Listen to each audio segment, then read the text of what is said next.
Right, guys, thank you for your patience there whilst we were just waiting for people to join on the call. And good morning, everybody. Thank you for joining us this Thursday for our Dashboard in a Day, half a day even workshop. So my name is Kelly and I'm the Marketing Director here at Bespoke. And for those of you that don't know us, we are Power Platform Specialists based in Manchester. We're a Microsoft Gold partner and we work with businesses across all sectors and sizes, particularly those in the SMB space, to help them with the analytics and automation requirements.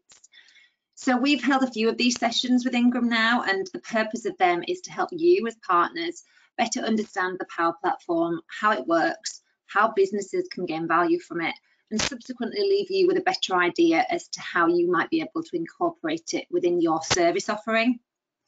So today's session itself is specifically focused on Power BI.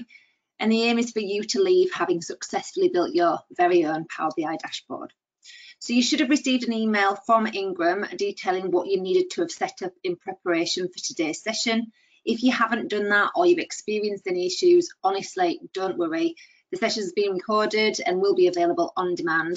However, I would encourage you to stick around and keep watching, as even if you're not building a dashboard with us today, you will gain a good understanding as to how you can do it in future. So just looking at the screen now, this is a summary of what we'll be covering off today. So in a minute, I'm going to do a quick overview as to what Power BI is. I'll then be handing over to my colleague Julius, who is one of our Power BI developers here at Bespoke. And Julius is going to be covering off all of the technical elements in today's session, which will see us working through until approximately 1:45 this afternoon. We will be having a 30-minute lunch break, which depending on timings should fall around midday. And if you've got any questions throughout any of the session, please use the chat functionality and we'll be reviewing these throughout. So you are going to see a couple of poll questions at certain points throughout the session. The first one, which will be appearing now. This is just to help us gauge your understanding, your knowledge. So we're really grateful if you were able to fill these in. Just give you a second to do so.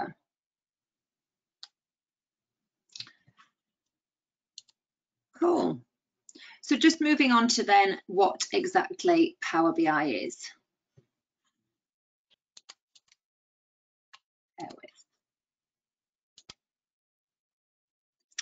So Power BI itself is a super powerful business analytics solution that allows you to visualize your data and share insights. And ultimately, what that allows you to do is get insights much faster. You can create really interactive visualizations, and as an organization, it really allows you to scale effectively and connect. And the point on connect is a crucial one, actually, because there are literally hundreds of connectors available with Power BI to tap into and integrate with other systems. And even if there aren't pre-built connectors, custom connectors can be created in order for you to integrate with the system of your choice.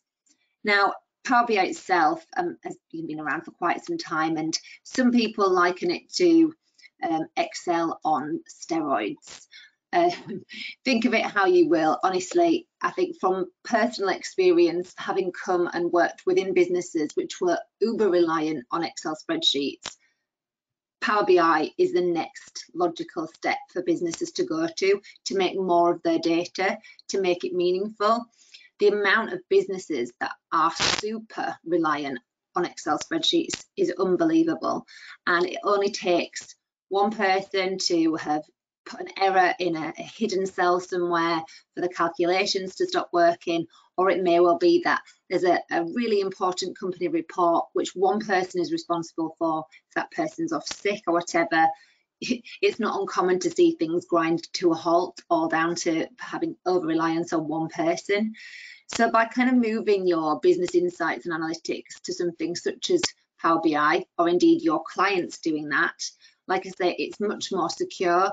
It allows people to kind of, what I would say is it's more than just a pretty picture. It does look brilliant and it's fantastic in order to help people digest information in a different way. People refer to it as storytelling with data, but actually it makes more of the space you have on the page as well. You know, one of the clients that we've recently worked with is within the healthcare industry, And as well as having their own internal data that they need to kind of manipulate and express in a different way, they also download and condense lots of publicly available data. One data set specifically is NHS prescribing data for England, Scotland and Wales. And the data sets themselves are huge. For each country, it's a different data set. In the end, you're talking about 1.5 billion rows of data. And within this business, it was the responsibility of one person to download those data extracts on a monthly basis, take out the information that was important to that particular business, pull together pivot tables, overlay their own company data, and then actually present some form of report that was meaningful to others. And by actually introducing them to Power BI, we were able to save them a day a month in time for that team so that they're actually able to concentrate on other areas of the business now. So particularly from a time saving point of view, it is super valuable. So on that note, I'm going to hand over to my colleague Julius, who's going to take us through Power BI specifically in more detail. Over to you, Julius. Perfect. Thank you, Kelly. So just before we actually get started with using Power BI and going through the labs today, I'm just going to cover off a little bit about the Power BI platform itself. So the Power BI platform is made up of 3 components. The first is Power BI Desktop. Now, Power BI Desktop is free to download. It's where you'll typically build your data sets and your reports. You can only download it on Windows, and you don't actually need a license to download and use it. And hopefully some of you have managed to download it already in preparation for this session. And then you also have the Power BI service and the Power BI mobile application, which are the cloud elements of Power BI. Now, the Power BI service is where you should be sharing and also consuming the reports which you build on Power BI Desktop. Now, you can also create reports in the Power BI service, but we typically recommend you to create reports on Power BI Desktop as a best practice.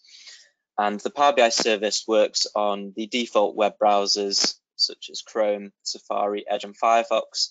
And because it is a web application, you do need a license in order to use it. And then finally, the third component is the Power BI mobile application, which is essentially the Power BI service on your mobile phone, but you only use it to actually view or read reports. And again, you need the same license for the Power BI mobile application as well. I'll cover more about licenses later in the session when we get onto our third lab. So just wait for me to cover that off later.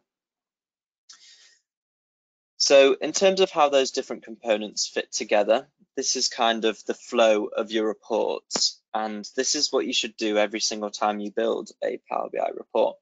So you'll typically connect to your data and build out your visuals within Power BI Desktop. You will then publish that file up to the web, aka the Power BI service, and then you can share and collaborate with your colleagues, and then they can consume the Power BI report that you've built, either on a web browser through the Power BI service or on the Power BI mobile application. And this is kind of what we'll cover off in our labs today. So we've split the labs up into 3 different sections. So the first lab is going to cover the data preparation. Now, this is actually the most important area when you're building your Power BI report. It's where you spend most of your time.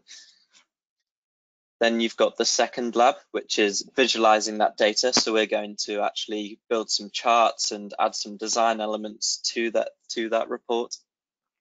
And then finally, our third lab is going to be about sharing and collaborating on the Power BI service.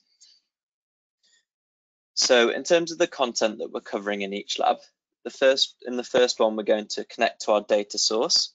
We're going to clean and transform that data. We're going to build our data model, and then we're going to create some measures. And measures are just calculations within Power BI. In the second lab, we're going to build some charts on the data model that we've just created. We're going to then add some design and some branding to it. And then if we have some time, we'll cover off what row level security is and how to implement that. And then the final lab, we're going to publish our report. I'm going to show you how you can then share that report and also create what are known as dashboards and apps. And for anyone who's already confused what the difference is between a report and a dashboard is, don't worry, I'll also make that clear later. So just to reiterate, the first two labs, we're going to be doing all of them on Power BI Desktop, and then the final one, we're going to be mainly in the Power BI service. So I just hand back over to Kelly to see if there are any questions in the chat before we get started. Nothing in the chat just yet, Julius, but I would say one of the common questions that we're often asked is, when you're building a report, what do you think you should be spending the most of your time doing? Is there a particular area that you should be spending most of your time? Yes, I'd definitely recommend spending most of your time on planning and preparing your data set, because it's going to save you so much time further down the road. And yes, if you don't get that step right, then the data that you present in your visuals won't be correct, and it will just be a case of going back and forth and back and forth. So definitely dedicate most of your time to the data preparation. It's definitely the most important area. Thank you. No problem. Okay, so hopefully some of you have managed to download Power BI Desktop in preparation for the session. So obviously we're going to go ahead and open a blank Power BI Desktop file first. Now, it takes a couple seconds to load up because a whole analysis service is being built under the hood of Power BI, hence why sometimes it can spend a little bit of time loading, but just be patient with it. And I'm just going to bring it over to the correct screen, just because I'm running two monitors today, so I might be dragging some things across. Now, when you open Power BI Desktop, the first screen that you will be presented with is an option to connect to data, and it should look a little bit like this. Now, I'm just going to ask you to go ahead and close that little pop-up so that we have this view of Power BI Desktop. So we just have a blank canvas, okay? So this is Power BI Desktop, and I'm gonna run through the user interface and how to build on it a little bit later. But the first thing we're gonna do is connect to data. And in order to do that, we go up to the data section on the home tab at the ribbon at the top here. Now, you can see a few data sources that you can connect to immediately. Now, what these are just shortcuts of common data sets. If you want to see the list of all the different data sources you can connect to, you click the Get Data button up here.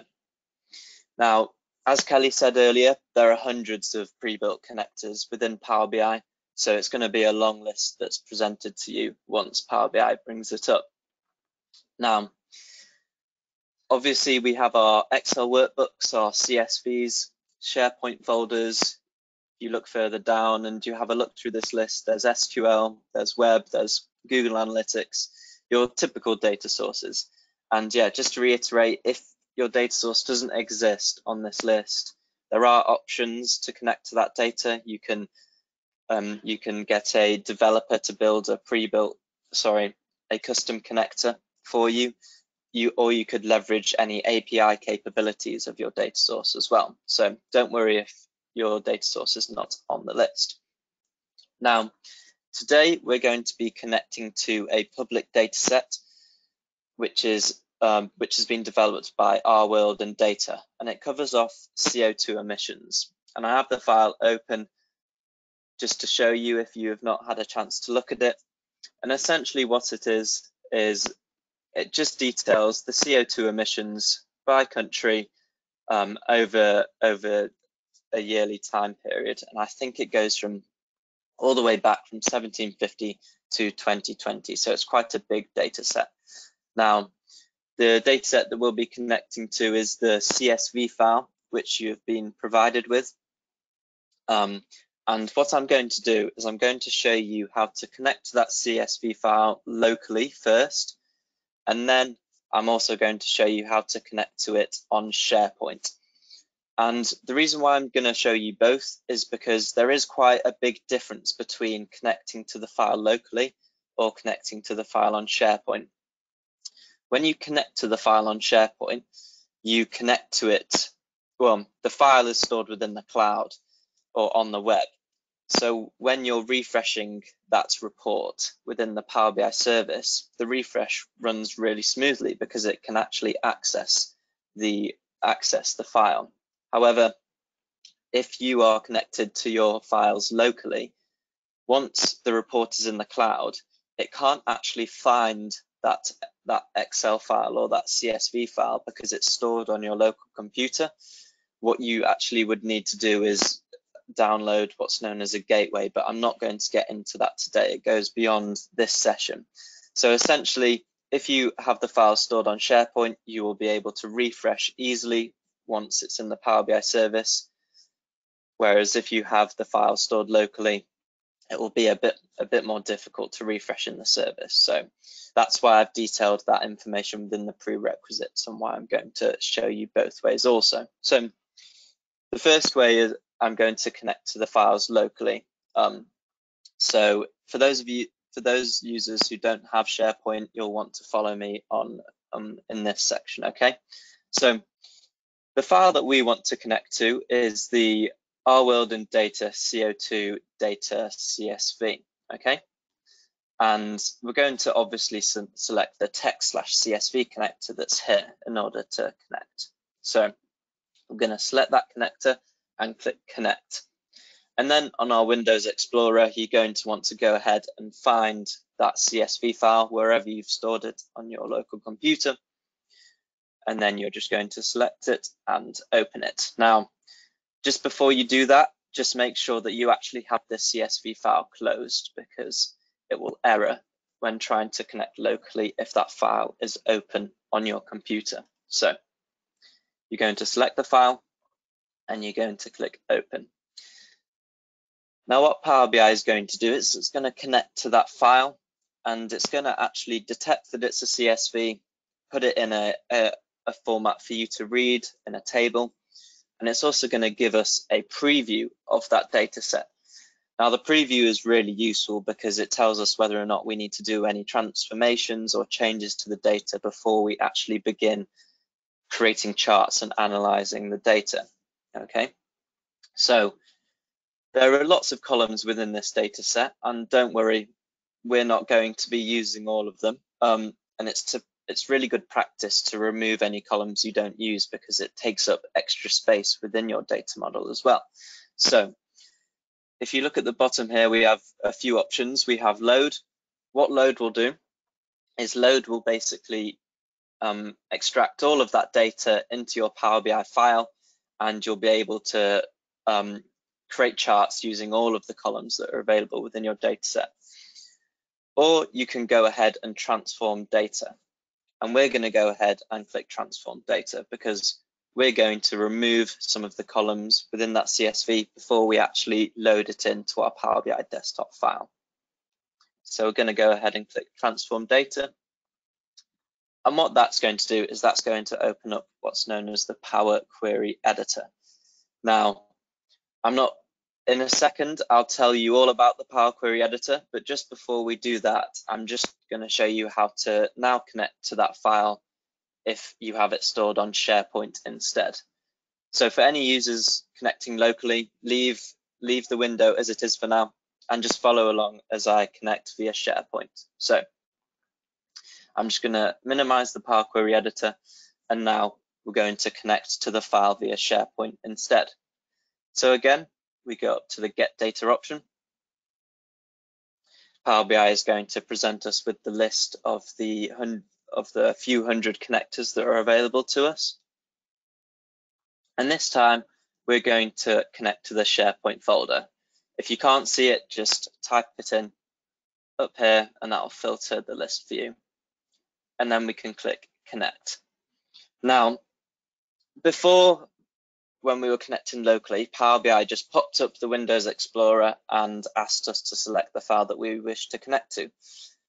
But now we're connecting via the web through Sharepoint. So we actually need to pass through a URL of our Sharepoint site. Now, I included some instructions on how to find the Sharepoint site URL within the prerequisites, but sometimes it can be quite difficult to find. So I'm just going to show you how you can actually find the Sharepoint site URL, because you might have multiple sites as well. So it's good to know how to actually get the Sharepoint site URL. So the best way to find it is go to office.com within your web browser. And that's going to take you to the Office homepage that you see here. And if you have Sharepoint within your organization and you're signed in, you can go to the app launcher icon in the top left, and that will show you all the different applications that you have access to. And Sharepoint should be in that list. If it's not in this list at the top, you can click on all apps and you'll be able to find it there. So you can click on Sharepoint, and then that's going to take you to the Sharepoint homepage, and you'll have, it will list all the different sites that you have access to. Now, I have the files stored on this site here, so I'm going to go to the internal Power BI site. And that's as far as we need to go, because the URL of the Sharepoint site is there. Now, you can also just go to the file itself within SharePoint Online, and the URL will start with the your company's SharePoint as well as the site name here. So you could just take the first part of that string of the URL if that works for you as well. So you just need to go ahead and copy and paste that URL. We can go back to Power BI Desktop and we paste that in there.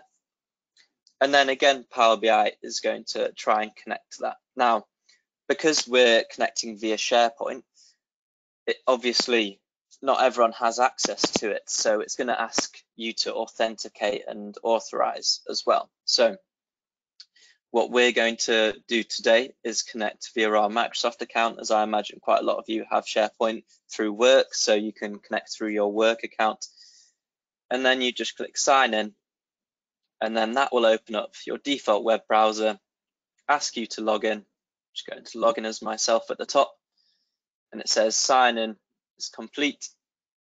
So I can go back to Power BI Desktop now, and then it says that I'm signed in. Now you can also select what level these credentials apply to. I typically only apply it to the site, because you might actually have, for whatever reason, different credentials for different areas of your SharePoint or something like that. So yeah, it's up to you at what level you apply your credentials to, but it's good to just apply it to the site. So once you've done that, we can go ahead and click connect. And then Power BI is going to pull information from that SharePoint site. And again, it's going to give us a preview of what it finds. Now, you'll notice that the preview is a little bit different to when connecting locally. And that's because we've connected to a SharePoint site, what Power BI has done is it's listed the different files that are within that SharePoint site instead. And I can actually see the CSV file here on this row. And that's the file that we want to connect to. So just like before, we have the load and transform data options, and we're going to go ahead and transform data again. But there is a combine option here. And what that is if you wanted to connect to a SharePoint folder or a SharePoint site, which contained multiple files that had the same format, and you wanted to combine those files into one table, that's where this combine option comes in handy. You could combine the data within those files into one table essentially. So that's what that option does. So we're going to go ahead and click transform data again. Again, Power Query is going to open, and we're going to see the files within our SharePoint site here. Now, just to point out on the left, up here I have the file that we have connected to locally, and down here I have the file or the connection that we have to SharePoint currently. Now, all we want to do is extract the data from this file. Now, there might be a lot of files within your SharePoint site, so what I'd recommend you doing first is trying to find that file within this list, and you can do that by hovering on the name column. You can click the down arrow, and then what you can do is actually just filter for the file that you're after. So you can select the Our World and Data CO2 CSV file, and you can click OK. And then that is going to filter it down just to that file. And then you can click this binary button here. And what that's going to do is basically extract the data from that CSV. And then we'll be at the same point as we were before when we connected to the file locally. And once Power BI has done that, I'm going to give you a little bit of an overview of Power Query and how Power Query works. Now, normally it's a lot faster than this. It's being a little bit slow. Maybe it's just taking a while to import the CSV because there's quite a bit of data. But yeah, as you can see here, we now have the data from that CSV from SharePoint. And then if we switch back to the other query, we have that data locally also. Now, I'm going to be focused on connecting via SharePoint. I'll show you how to connect to all the files locally as we go through them, but I'm just going to go ahead and delete the one that we have connected to locally, and we'll just keep the one that I've connected to via SharePoint.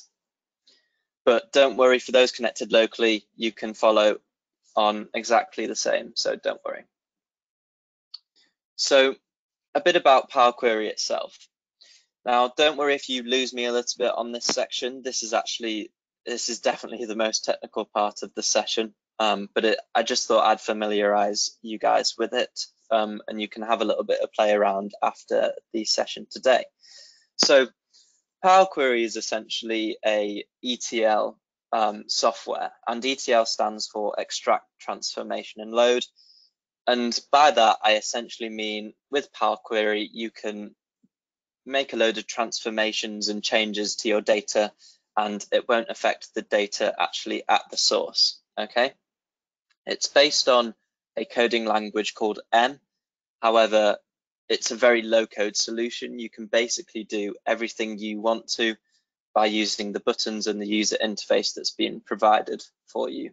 So don't worry about that.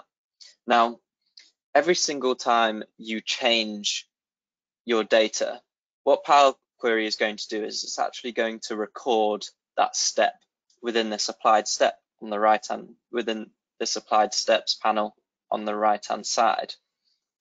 And the reason why that's important is because whenever you refresh the connection between Power BI and your data source, the data is going to go through these applied steps again. So Power Query is going to transform that data from the data source each time you refresh it, and then it's going to load it into your Power BI model, essentially.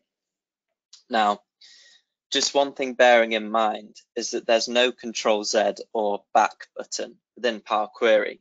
So whenever you make a change, you can't undo a change. However, if you make a change to your data and a step is recorded, you can delete that step by clicking the red cross here. And you can also click on a step within the applied steps, and it will show you the state of data at that moment in time. And you can also drag some of the steps if you wanted to reorder the process in which you actually transform your data, because sometimes you need to do some transformations before you do others as well. So that's just worth bearing in mind. Now, the steps that have been applied for us already, we can see that the source step is just connecting to SharePoint, and I can see that within the formula bar here. And this is essentially just exposing the M code which Power Query is writing when you perform certain actions and click buttons. If you can't see the formula bar, you can go to the View tab in the ribbon at the top, and you have the option to see or hide the formula bar here. But I recommend you having it visible so that you can actually see what Power Query is doing in the background, okay? So the source is Power Query just connecting to our SharePoint site. The filtered rows, that was when we actually filtered to just find our CSV. We can see here that it's just filtered to say when the name equals the CSV file. Then it's connected to that CSV file. Then it's imported that CSV file. And then you can see when it imported that CSV file that the headers were actually on the first row. So Power Query's been intelligent for us, and it's already applied a promoted headers rule so that it pushes that first row onto the headers. And then it's also gone and detected the data type within the columns as well for us as well. So Power Query is quite intelligent sometimes when connecting to these data sources and does some of the work for you. So we're going to go ahead and make a few transformations and changes to our data. Now, the first thing we're going to do is just rename this table. We don't want it to be called Query 1. We want it to be called something a little bit better than that. So I'm going to go ahead and rename it CO2 data, but you can rename it whatever you want to. Now, the first thing we're going to do is we're going to select the columns that we want to bring into our Power BI data model, okay? Now, you could go ahead and right-click a column and just click remove. However, at the bottom left, we can see that there are 60 columns within this table, and doing that is going to be quite, it's going to take a while, and it's not going to be very efficient. So that thankfully Power Query gives us another option, which will help us do this a little bit faster. On the Home tab at the top, there's a Manage Columns area, and we can click on this Choose Columns icon here. And what Power Query is going to do is it's going to give us a list of all of the columns, and we can just select the columns that we wish to keep within our table, okay? So I'm going to untick, I'm going to click the Select All Columns, and so that we untick all of the columns. And now we can just go through and select the columns we want. And the columns that are of interest to us today are the ISO code column, the country column, year and CO2 columns. And then if you scroll all the way down to the bottom, we're also going to bring in population and GDP. And then you click OK. You can see that Power Query has applied that step for us. We can see the code being written by Power Query up here, and we can see that that has successfully removed all those columns. If for whatever reason your transformation didn't do what you wanted, you can go ahead and remove that step, or you can just click the step before and you can see the state of data before then. Okay, so typically the next thing you'd want to do is just double check the data type of the columns. I can see that the year is a integer, and that the CO2 emissions is a decimal, and you can tell that by just looking at the icon to the left of the column. If for whatever reason Power Query has detected the wrong data type for your column, you can just select that icon and it will expose all the different data type columns that you can change to. Okay. So now we're going to have a look at the quality of data within our columns. Now, you probably won't have the options that you see underneath within the column here. So I'm going to go to the View tab, and I'm going to untick those options so that we have a view that's probably what you see. So what I notice here is that there's a bar underneath this ISO code column, and most of it's a sort of a green-blue color, but some of it's a dark gray color. And if you hover on that bar, you get a little bit more information about the quality of data within the column. And it's telling me that 14% of the entries that it's looking at are empty. Now that's quite interesting, and I kind of want to find out more about that. So what I'm going to do is I'm going to click on the drop down on the ISO code column, untick all the options, and we're going to filter just for the blank values, just to see what that blank data actually is. I can see that the step has been applied on the right hand side here, and I can see that it's successfully filtered that data as well. Now, if we look at the country column, I can already see that the country it's returning is Africa. Now, Africa is obviously a continent, and we don't want to bring in continent data because that's going to skew our data. We don't want to be comparing continents and countries at the same time.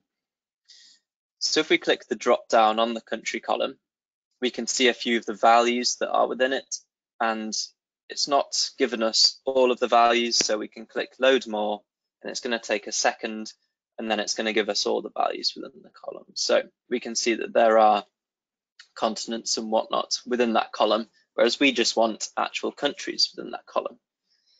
So now that we know what those blanks are, we're going to remove the filter step that we just applied so that our data is as it was before. And this time we're going to go ahead and remove the blanks instead of filtering for the blanks, so that we remove all those continents. Okay. So we untick the blank just like that. We click OK. The step has been applied, and once it loads, has to think about it for a second, we can now see that the column quality is now 100% valid. Now, you can also find out a little bit more about the quality of data within your column by going onto the View tab and making use of the column quality, column distribution, and column profile. Now, the column quality, if you tick it, will basically just summarize the hover of that bar for you, so you don't actually need to hover on it. The column profile, that will actually give you quite a bit of information about the column, such as min and max values, number of distinct and unique values within the column, as well as a bit of the distribution as well. But you need to select the column in order for that to appear. Okay, and then the column distribution just adds that little distribution of the data, which you can also see within the column profile here. So there's a few options there if you want to have a look at the data within your column also. Now, you'll also possibly notice that every single column is not going above 1,000 entries. Now, there are more than 1,000 rows within the data. Don't worry, we haven't only imported 1,000 rows. It's just that out of the box, Power Query will only analyze the first 1,000 rows, because obviously that's a lot quicker. Because if you have millions of rows, analyzing those rows is going to take a while. So by default, it just does the top 1,000 so that it's a lot quicker. But if you did want to change that for whatever reason, you can come down to the bottom and you can click column profiling based on the entire data set. And then it's going to analyze the data within the column. It's going to take a little bit longer because there's obviously a few more rows. I think there's roughly about 22,000 rows within our data set today. So it shouldn't take too long for the values to return. So maybe if I select a text column, it could be a little bit quicker. Yep. And as you can see here, we've got roughly 22,000 rows. And now we have analysis for the entire columns instead. So another thing we actually need to do, I'm just going to remove those column options there so it looks a little bit cleaner. But one more thing we need to do is actually remove another country.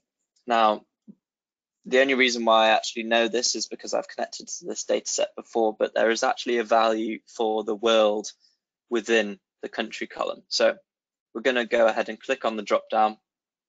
Again, we're going to click load more so that we can load all the values within that list.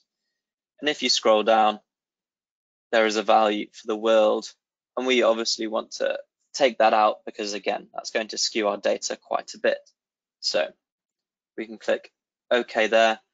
Now you'll see that it hasn't applied another filtered rows step. And if you look at the code, it's actually combined the two steps of filtering out the blank ISO codes and filtering out the world within the country column.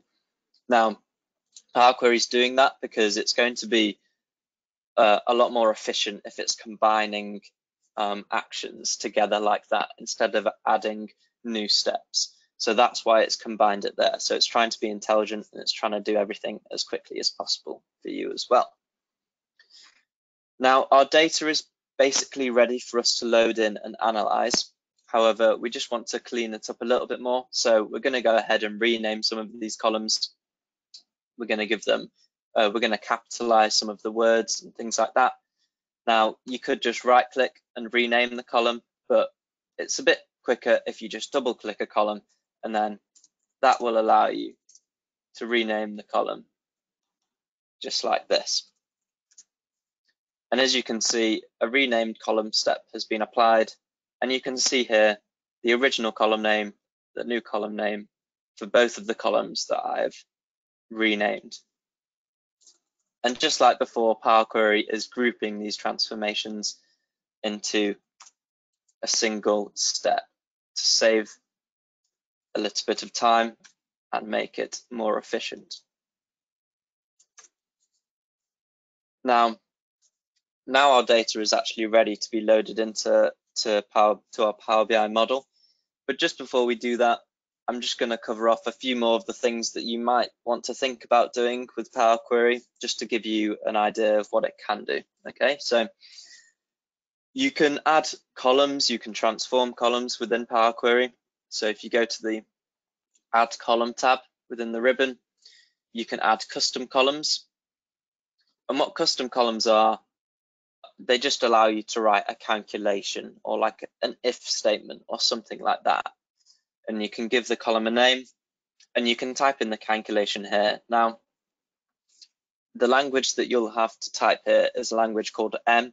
However, it is very simple. So for example, we could create a column that said if the year was later than 2000, then true. If it's earlier than 2000, then false. And to do something like that, you literally just need to type out that sentence. You can say if the year column is larger than 2000, then true, else return false. And you can see that there's no syntax errors, and you can click OK, and you can see that it has added that step, and it's added the column as true and false. And if we scroll down, we can see that it turns true when we got to 2001. Okay, so it's really simple to just write a calculation like that. Now, another thing that's really useful is this column from examples option. Okay, so I'm just going to click on the country column. I'm going to click on this column from examples drop down, and I'm going to say from selection. Now, what columns from examples does is it allows you to write the answer to the column that you're looking to generate. And depending on the columns that are selected, Power Query is going to figure out how it can get to that answer. So sometimes you might not know how to make a transformation using the buttons, or you just can't find where to make that transformation. So that's where column from examples could come in really handy. Okay, so say we didn't have the ISO code within our data, but we wanted it within our data and we had to get it using the country column. What I could do is I could type in the answer for what I'm looking for Afghanistan, which is AFG. And then you can see that it's populated the values that it thinks are acceptable for the different country values. And you can see here the code that it's generating in order to do that. Now, if we scroll a little bit further down and we get onto another country, for example, Albania, you can see that it hasn't quite done the transformation correctly. We want this to just return ALB. So I'll just type in ALB there, and then I can see that it's successfully done that. And we can see the transformation that it's doing. It's taking the first 3 characters within the country, and then it's turning it, it's basically capitalizing it, which is what the text.upper is doing. So I know that that's doing the correct thing, and then you can click OK. And then you can see that it's added that step, it's written that code for you, and then we've got the ISO code just like that. So column from examples is really a really good tool if you don't know how to do the transformation that you're looking for. So definitely have a play around with that. Now you can also, if you did want to just know how to extract the first 3 characters, you can go under the text column option, and you have this extract option here, so you can extract the first characters, the last characters, a range of characters before or after or between delimiters and things like that. That's there for you. You can obviously change the formatting of the text here. You can split the column by delimiters as well. And you can also do some more transformations on the main tab, such as appending tables together or merging tables together and things like that. So there's loads available to you to do in Power Query. This is just some of the common things that you'll probably do when loading in your data, but I definitely recommend you having a play around with those. Okay, so we're going to go ahead and load our data now into our Power BI model, and to do that we just click close and apply. Now while that's loading into our Power BI model, again I'm just going to hand over to Kelly to see if there are any questions from any of you on the Power Query editor, and if you do have one, just drop it in the chat. No specific questions just yet, Julius, and I know commonly we're always asked about cleaning and transforming data and how best to do that, but obviously this is what you're covering now in the Power Query editor, so all good at the moment. Thank you. Thank you, Kelly.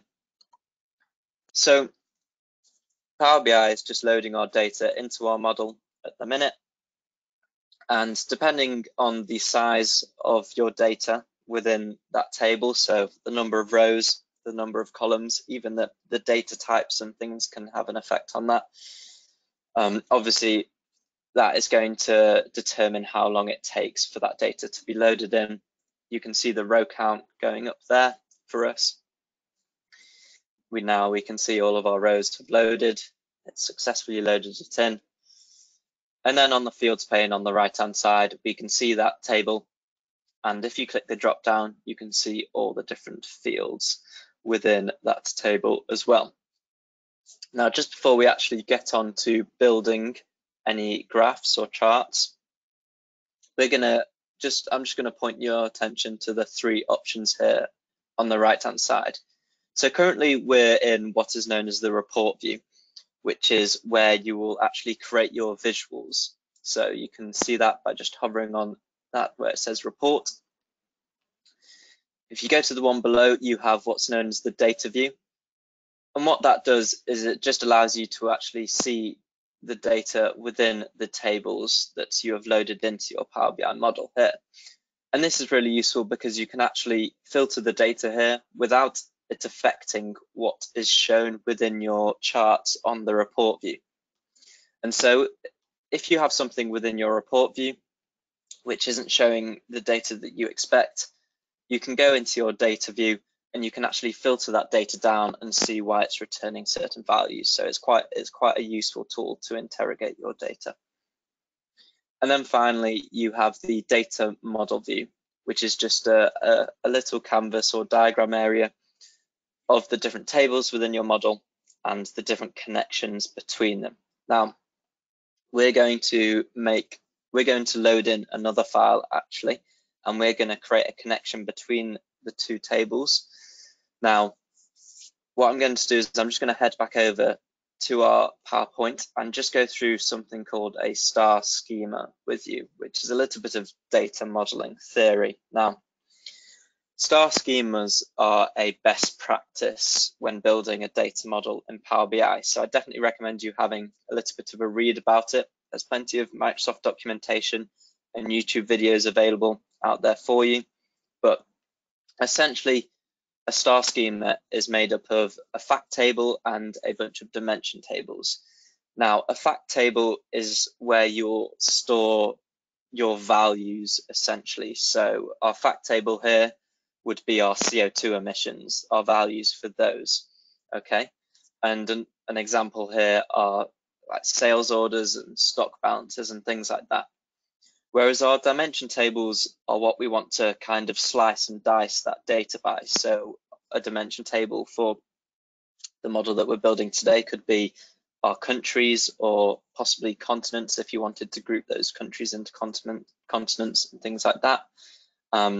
So a typical example is your fact table could be your sales orders, and then your dimension tables could be customers, clients, the different products, dates and regions and things like that. But I'm not going to go too far into it, but it's definitely a best practice, and I definitely recommend you having a little bit of a read on that. Okay, so if we head back to Power BI, we're going to connect to the geography file, which you guys should hopefully have access to as part of the prerequisites. And just so that you can have a look at it, this is what it looks like. It's just a table of the countries and the continents that they belong to in a table within Excel. Okay, so just gonna go ahead and close that. Now, just like we did before with our CSV file, I'm going to show you how to connect to the file locally, and then also how to connect to the file via Sharepoint. But it is essentially the exact same process as we did before. So because the geography file is an Excel workbook, I'm going to go ahead and use the shortcut here to connect to it locally. I can click on that, and again, go ahead and find that geography Excel file, and you can select it, click open. Power BI is going to make a connection to that file, and again, it's going to give us a little bit of a preview of what it has connected to. Now this time the preview is going to look a little bit different because we have the data stored within a table within Excel. So you have the option to actually connect to a sheet within Excel if your data isn't stored within a table. However, it's good to actually store your data within a table in Excel when connecting to Power BI, because you can actually just pull the table itself. Now, I can see the preview of the countries and the continents here, and we don't actually need to transform any data here. It's in the format we need it to be, and they're just text columns as well. So Power Query is going to automatically detect that for us and make any transformations it needs to there. So instead of transforming data, you can just go ahead and load that data in. And you'll notice this time, it won't open up the Power Query editor. It will just load it straight into your data model. And Power Query should make a connection between them automatically, okay? Now, if you wanted to connect to that file via Sharepoint, we need to go through a couple more steps, just like we did do before. We'd go up to Get Data. You'd find the Sharepoint connector within the list once it pops up. And again, we'll have to go through that process of filtering to find the file and then selecting the binary option. Now, hopefully you kept that Sharepoint site URL safe or open. I've got it here, so I'm gonna copy and paste it again. We'll click OK. Now you'll notice this time it won't actually ask me to enter any data source credentials or authentication, because it's actually saved our credentials that we entered before. So that's good. Again, we have the same preview that we do before, and we go ahead and click Transform Data. Now when we open up the Power Query editor, we'll see our CO2 data, which is what we were working on before, the data that we were transforming before. We have our table 1. Now our table 1 is our geography Excel file that we have connected to locally. Okay, so you can see even if you don't go ahead and transform that data immediately, there's still some stuff going on within Power Query within the back end, and you can actually go back into Power Query and make any changes to that if you needed to. Okay, so I'm going to go ahead and delete this one because again I'm going to load in my data via Sharepoint, but again it's going to be the same process. Okay, so I'm going to go ahead and delete it, and I'm going to select our query 1. Again, we click the drop down on the name and we find the file that we wish to connect to, our geography 1, and we filter for that file. And then we click binary once it is loaded, and Power BI and our Power Query editor is going to select that file, import it, and then, unlike before, where the data just came straight up for us, like the preview that we had when we connected to this Excel file, we have the option to either select the table or the sheet. Now, we're going to go ahead and select the table because it's already in the format we need. We don't need to promote any headers or do anything like that.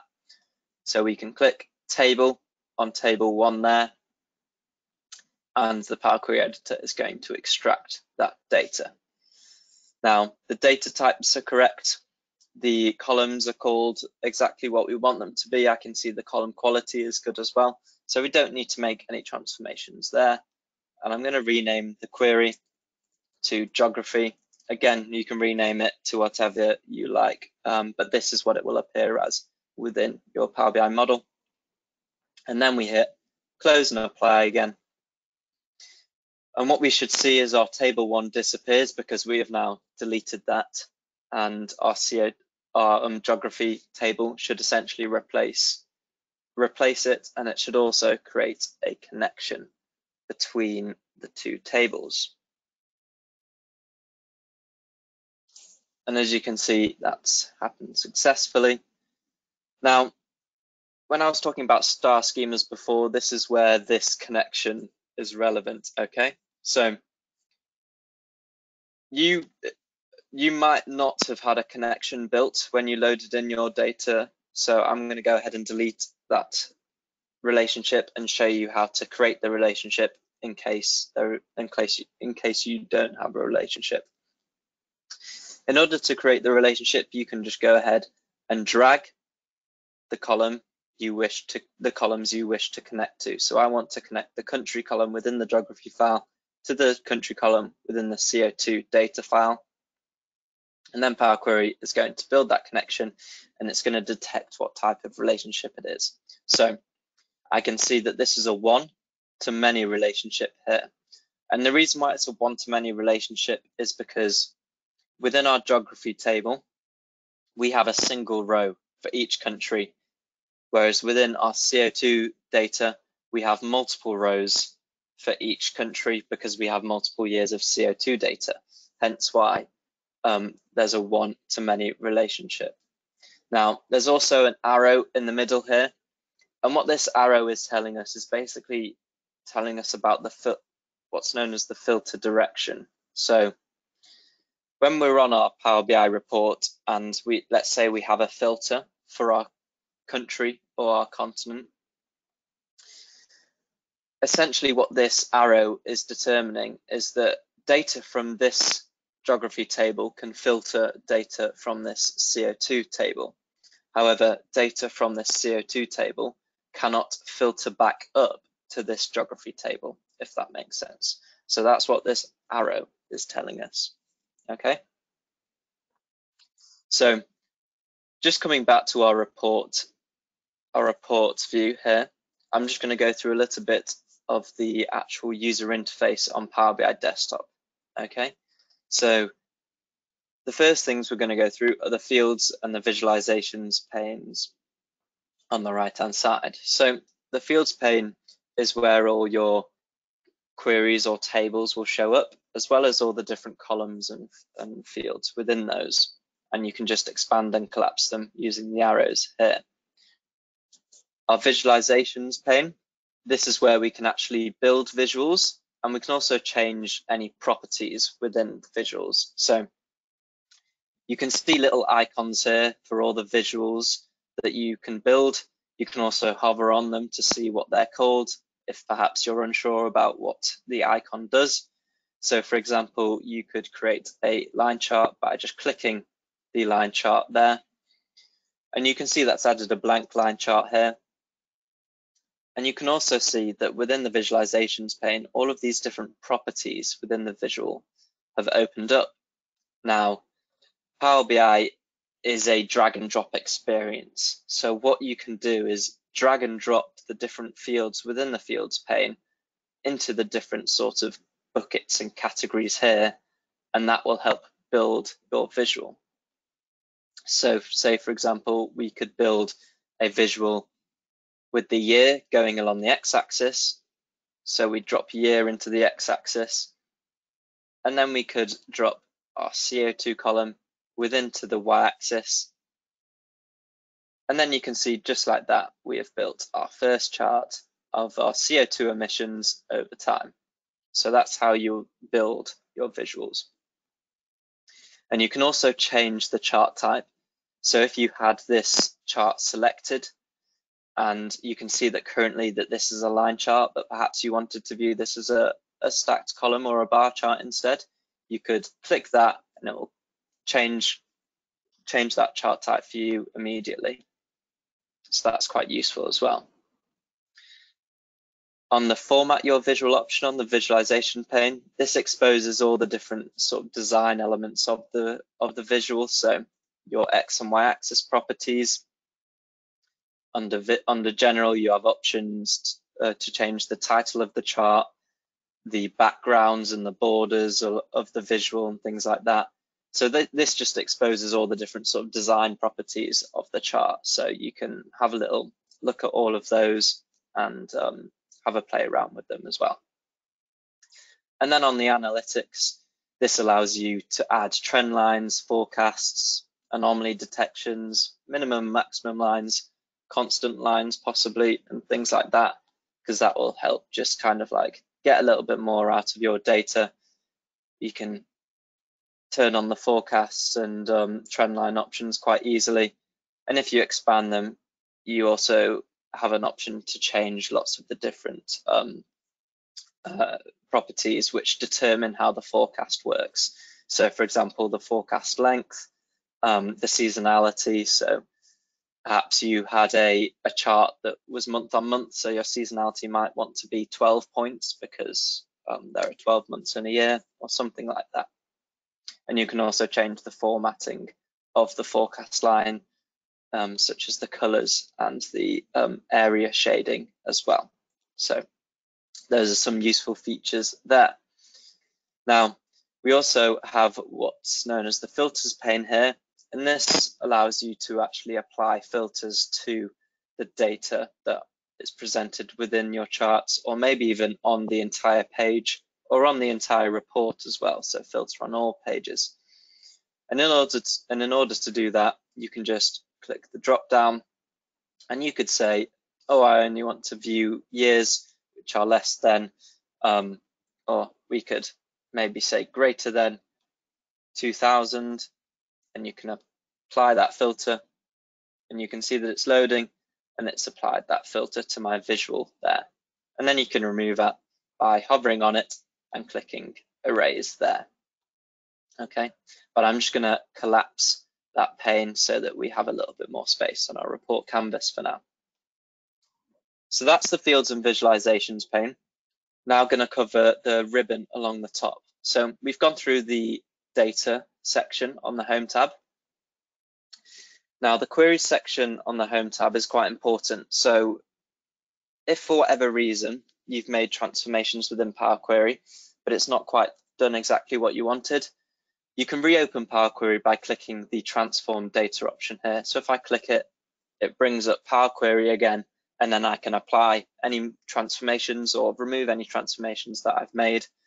And then I can click close and apply again, and it will reload that data for me. Okay. The refresh option, that obviously refreshes the connection between Power BI Desktop and your data source so that it can pull the latest data from your data source. You can also insert some visuals here. You can insert a text box. So we'll go ahead and insert a title later in this session. You can also do some calculations as well. Now, calculations within Power BI Desktop are known as measures. And we're going to go ahead and create a few simple measures in a little bit. So just hang tight with those and I'll show you how to do those. You have the publish option. So this is how you get your Power BI Desktop file up to the Power BI service. Under insert, these are just shortcuts to different visuals, which are also available to you here. So again, it's a way of adding in visuals. I think this way is a little bit nicer, but you can use this. It's just a matter of personal preference. There's also some areas to design some, to add in some design elements as well. So some images, some shapes, some buttons. Buttons can help you add in your own navigation between the different report pages and things like that. Under modeling, this is where your calculations and things come into play. So all your calculations within Power BI Desktop are written in a language known as DAX, but don't worry, it's literally the same as the formula language within Excel. So don't worry about having to learn new functions and things like that. It's pretty much the exact same as what's in Excel.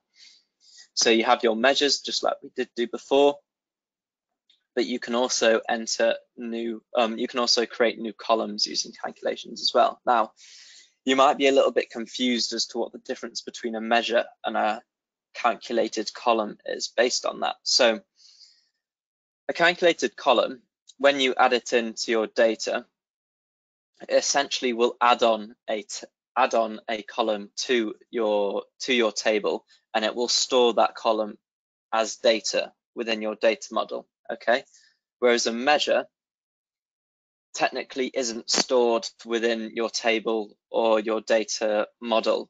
There's no data within a measure essentially until it is called within a particular visual. Now, I'm just going to go ahead and give an example of what I mean. So if I create a new measure by clicking new measure, I can see that it's been added to my table here, and I can see that it's a measure judging by this calculator icon that's next to the measure here. And we're going to create a measure called sum of CO2. I'm going to say sum of CO2 equals sum of the CO2 column within our CO2 data. So we can see that it has a very similar IntelliSense as well to Excel. And we can close that bracket, and we can then press enter, and we can see that the sum CO2 measure has been added there. Now, currently you might think that this gets added to the table within CO2 data, but if I go back to our CO2 data, you can see that there is no column for sum CO2. However, if we go back to the report view and I remove this CO2 column from the y-axis and I instead add our measure now, you can see that it's actually doing the exact same thing as before. So this is where measures are actually really useful. They don't take up any extra space within your data model because they don't evaluate anything until they're actually used within visuals, whereas calculated columns actually get added to your table as a column that you can see here, and therefore they take up extra space within your data model. Now, obviously, there are cases where a calculated column needs to be used instead of a measure and vice versa. So just have a think about that before you actually go ahead and just create one. Okay, so if we come back to the modeling tab, just to reiterate, the columns are also written in the exact same language that the measures are as well. You have what are known as what if parameters as well. Now, what if parameters essentially allow you to create what if scenarios. So essentially what it is it's a variable that the user can change, and you can actually reference that variable within your measures or your calculated columns so that the user can actually change a value, and then your calculations are updated as they change it. And that will allow the user to see any updates to your reports because the measures will recalculate when a user changes that variable. Under security here, you have your row level security, which is again written in the language DAX. And if we have time at the end, I'll come back to this. Okay. Under view, you have your option to design a report theme. You can actually customize themes, use some themes out of the box, and you can actually save themes. Now, I definitely recommend you, if you want to kind of keep consistency throughout your business, customizing a report theme and saving it, because when you can then import that theme into another Power BI desktop file, and that will save you a lot of time when it comes to adding branding and design and things like that to your report. You can design custom mobile layouts for your report. Here you have some page options to kind of help you with the structure of your report, such as snapping to grid, adding grid lines. And then you have some more options here, such as analyzing the performance of your report. So here you can actually refresh your visuals and it will tell you why they're taking so long to load and what that is made up of, whether or not it's a measure calculation or whether or not it's just because of the sheer amount of data within your data model. So that can be quite useful if you're wondering why your report is quite slow to render certain visuals. Julie, it's just on the snapping to grid. What's that, sorry? So snapping to grid is, so if I put grid lines here, I can see that it's essentially, you see the little dots that are available. You can see that it just jumps in between them to make it a lot easier for you to line up with other visuals and things like that. Yeah. So if I turn off the snap to grid, but I've still got the grid lines, you can see that it's completely continuous and you can basically stop expanding your visual whenever you want. Yeah. But if I'm just going to quickly copy and paste this visual. If you had two visuals, you can see, just like PowerPoint, it's going to help you line up those two visuals together. So you can see that dotted red line there. So it's just a matter of whether or not you would prefer to structure your report page by using snapping to grid or not. Yeah. From a user experience point of view, then, in your experience, is there some kind of common do's and don'ts when it comes to how much you put on one page and the space between the different visuals? What's your general kind of advice or rule of thumb, so to speak, on that? No, definitely a very good point. I think it's definitely more important, and you get a lot more out of your visuals if you actually have less on a page than more. Now, a lot of the time, new users will try and throw as much as possible on a report page, but it can actually just be very overwhelming and you can't actually extract data because it's all just too busy and you don't really know what's going on. So typically, we like to keep the number of visuals sort of no more than 6 or so, and that can sometimes even include adding filters and things like that. As you'll see in a second, you can add what are known as slicers or filters, just like you can in pivot tables in Excel, and they actually count for another visual within your report page. But we'll actually get on to some design elements and structuring and how to sort of structure your visuals and things like that. So some best practices there. Another thing that's really useful is actually, so currently we have white visuals on a white background, and that can actually make it a little bit difficult to separate your visuals out. So we're going to actually add a background to these visuals so it's actually much clearer and it actually separates the visuals a lot better, and that allows you to definitely read the data a little bit better, so to speak. So yeah, perfect. There's definitely best practices, and we'll cover that up. No worries at all. And then, yeah, finally, just to cover off the help option, there's loads of Microsoft guided training courses and videos available to you, as well as lots of documentation as well. Now, the documentation is quite heavy, so I definitely recommend going to maybe training videos or something before you check out documentation. There's some great YouTube channels out there as well, such as Guy in a Cube, which can definitely help you get started on your Power BI journey. And there's also a big community. There's loads of people asking questions out there. There's loads of blog posts. If you go onto the Power BI community and you ask a question, there are dedicated people within the Microsoft team that are actually there to help you answer your questions. So if you're really unsure how to do anything and you can't find that question has been asked or answered before, just post it within the Power BI community and I guarantee someone's going to respond to you. Okay. So now we've actually basically built our first Power BI data model, and we're ready to start visualizing the data a little bit. But yeah, are there any questions within the chat, Kelly? There is one that relates to licensing, so I think we'll just maybe pick that up because I know you mentioned that we'll be covering licensing shortly, so we'll come back to that then. Yeah, so yeah, just as Kelly said, we have an entire slide and a little section on licensing, but we won't get onto licensing until we're done on Power BI Desktop, because licensing applies when we're in the Power BI service. Okay, so we have one more lab to go through on Power BI Desktop, which is the visualization lab, and then I'll go through the licensing as we go through lab 3, which is all about sharing and collaborating, if that's okay.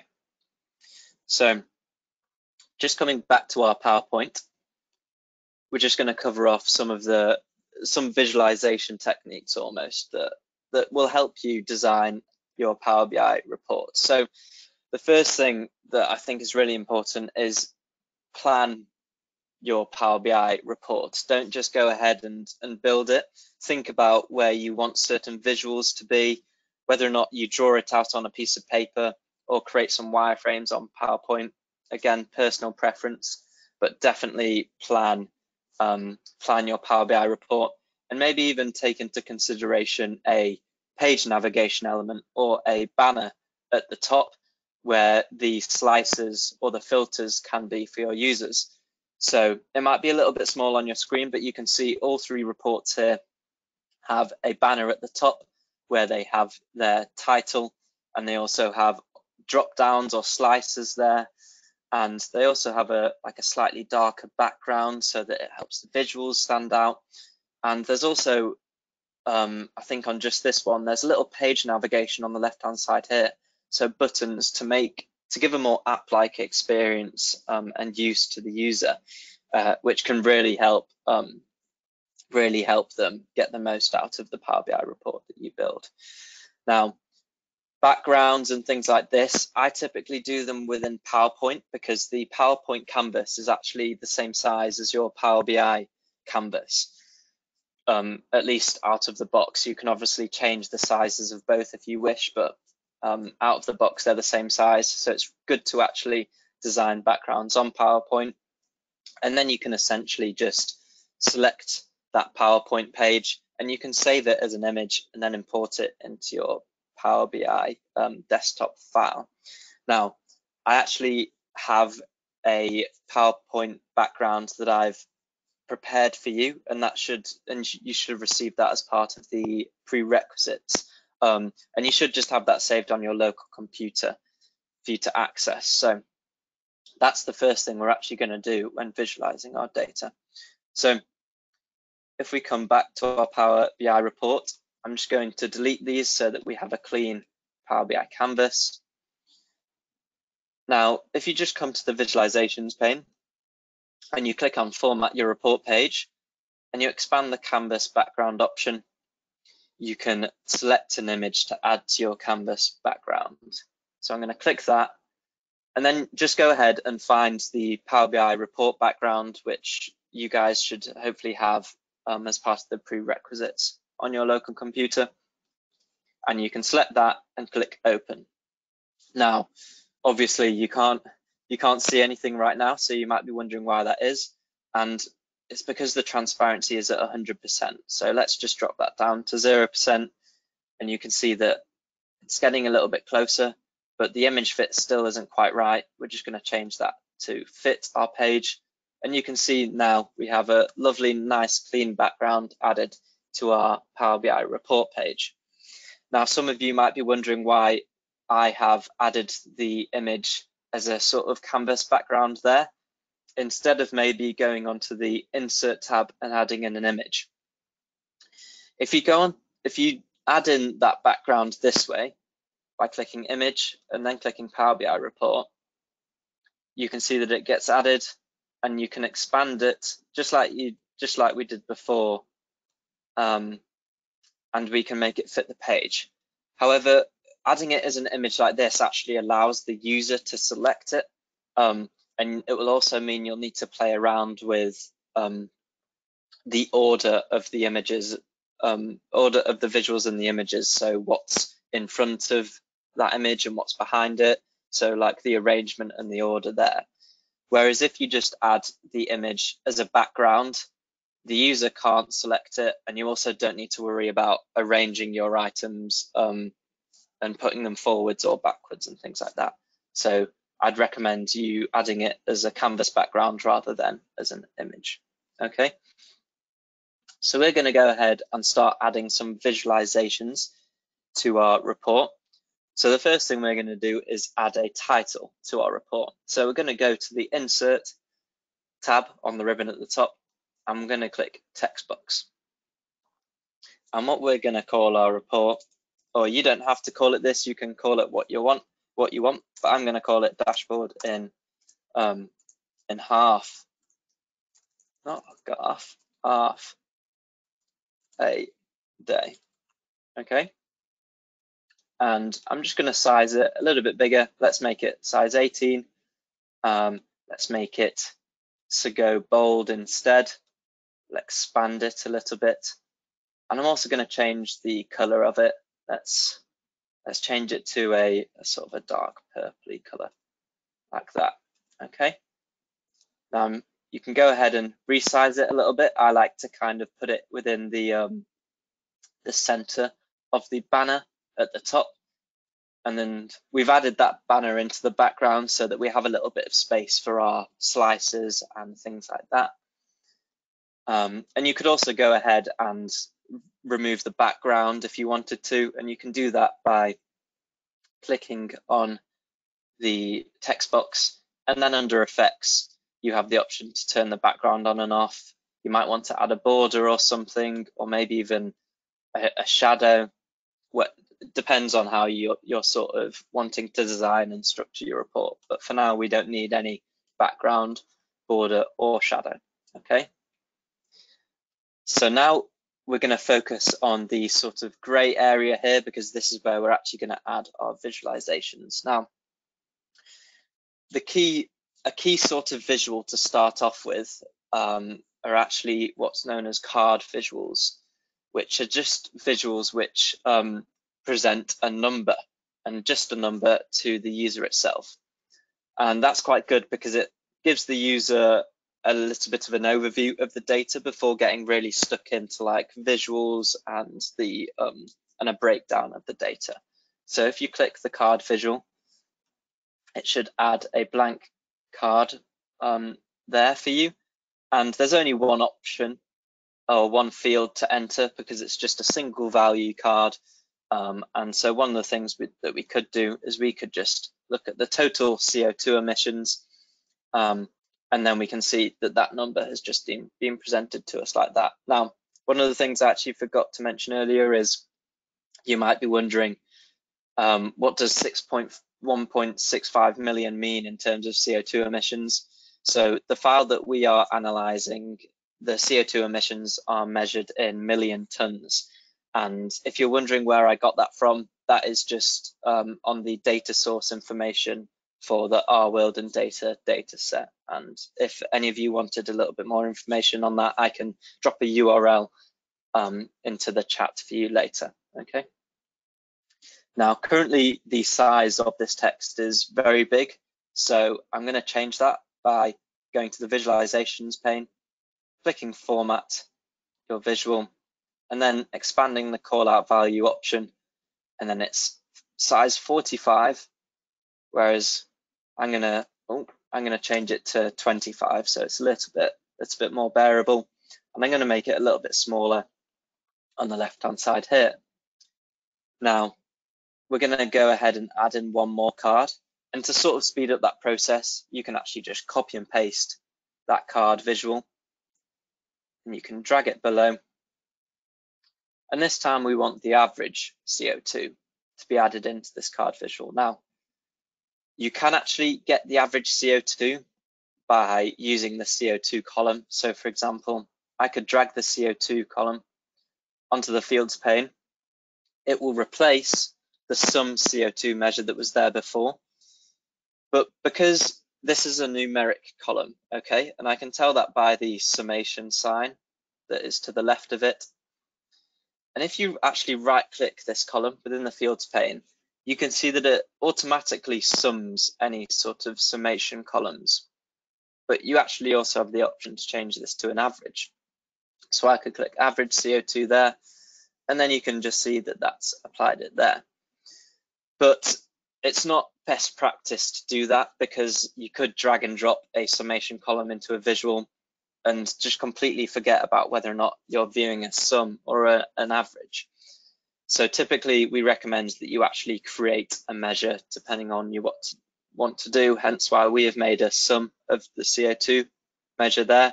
And we're also going to go ahead and make an average one also. So you can click on the measure. We're actually just going to go to the Home tab, and we're going to insert a new measure by just clicking new measure there.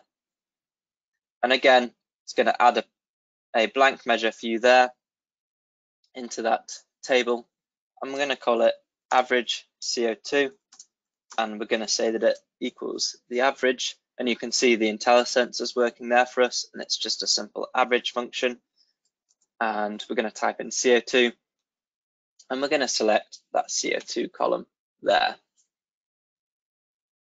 Now we can see that that has been added to our data set, and we can drop that in, and then we can just see like that has successfully averaged the CO2 emissions over all those years for us. Now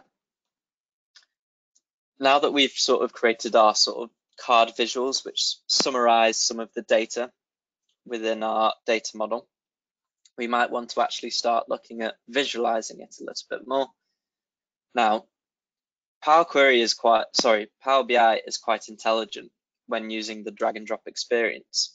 You might think that you only have to click a visual and then drag and drop the different fields onto the properties here, but you can actually just drag and drop a field onto the canvas, and what's going to happen is Power BI is actually going to detect the data type of that column, and then it's going to choose a visual that it feels is suitable for that data type. So that you can see that I just dragged the country column onto our report page, and it's already detected that it's country data, and it's plotted it on a map for me. So that's really good. So that's a little trick to save you a little bit of time as well. So if we just move that up here a little bit and resize it, now we can actually start playing around with some of the different properties that are available to us. So for example, because we have made this connection with the geography table, I can actually analyze this data by continent. So I could drop that into the legend, and we can see that the different continents have been colored there. I can also change the bubble size. So I could have a bubble size based on the average CO2. So I can drop that in there. And then we can see that the bubbles have changed a little bit there, so that we can see which countries have the highest average CO2 over the years within our data set.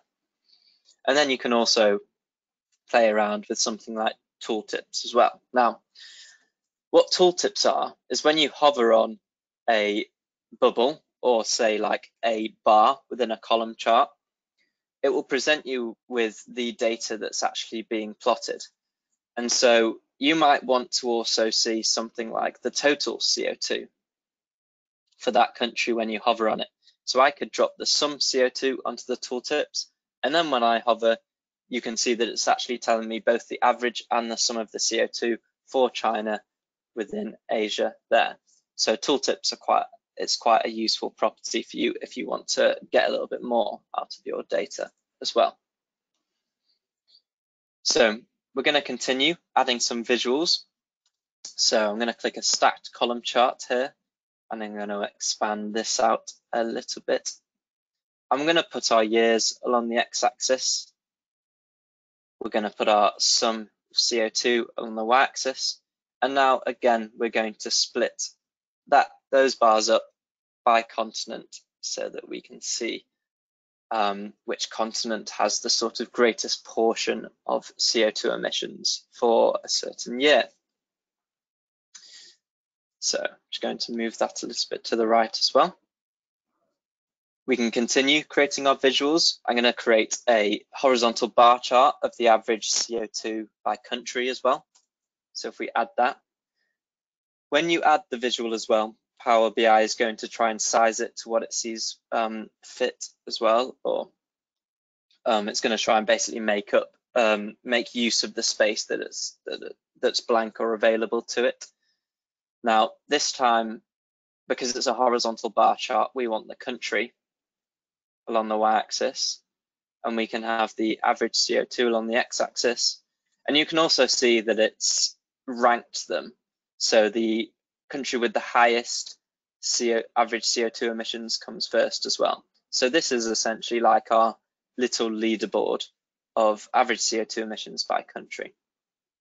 Now, obviously, that's quite a long list of countries, and you might only want to focus on, say, the top 10 or the top 20 of them.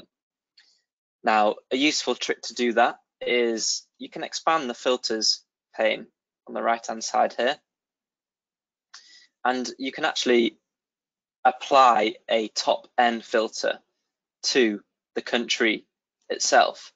So if you expand the country filter and you click on the filter type drop down, you can change it to top N, and you can actually say, I want to see the top 10 countries, but then you need to specify what you want to see the top 10 by. So we're viewing the average CO2 emissions, so we want to see the top 10 by the average CO2. So I'm going to go ahead and drag that measure onto the by value property there, and then we can click apply, and then you can see that there's only 10 countries there, and you can see those are the top 10 countries by average CO2 emissions there.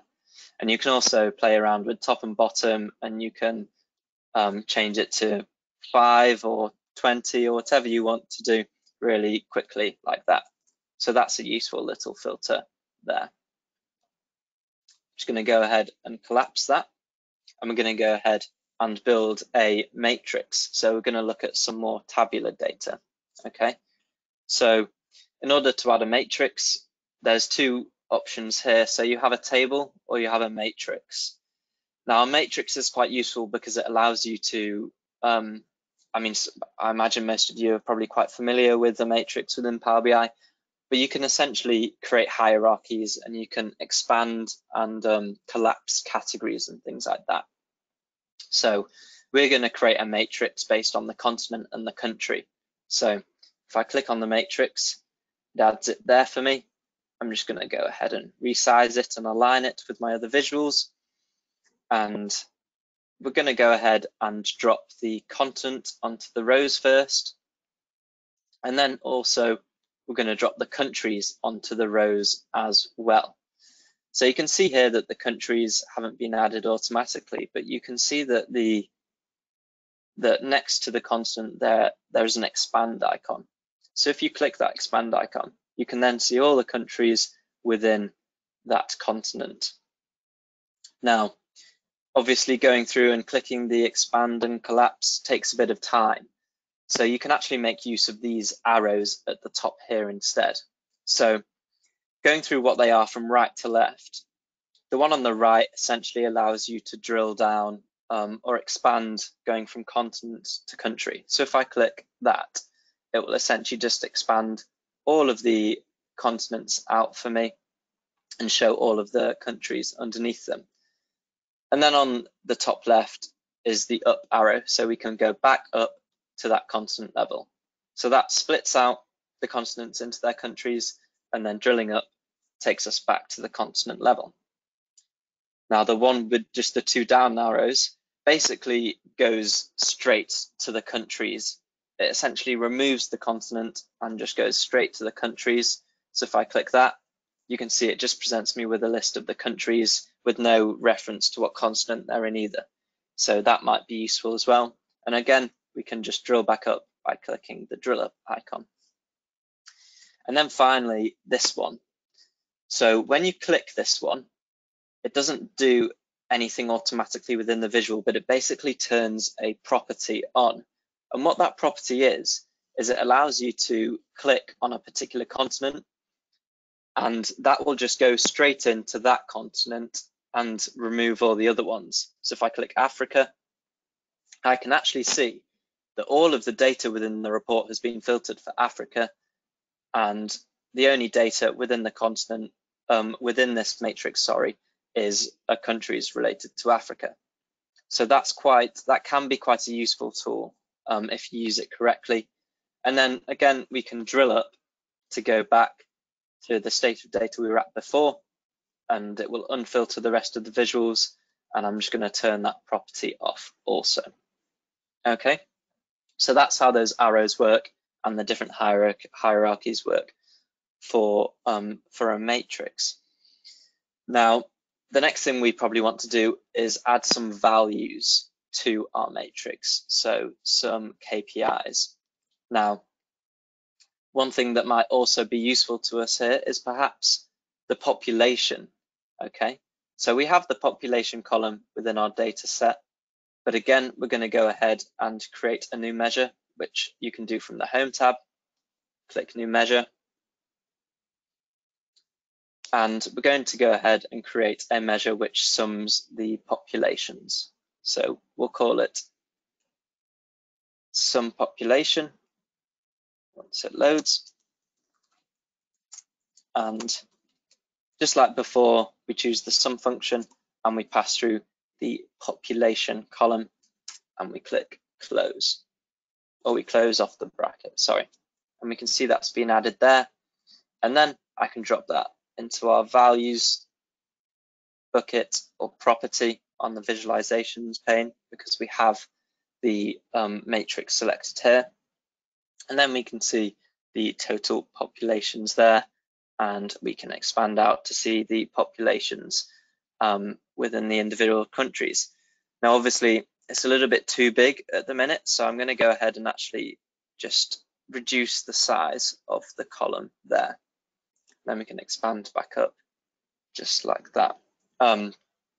Now, what I've actually just realized, which is quite silly of me, is these numbers are massive because we have multiple years within our data set, and we have a population assigned to each of those years, hence why the numbers are very big.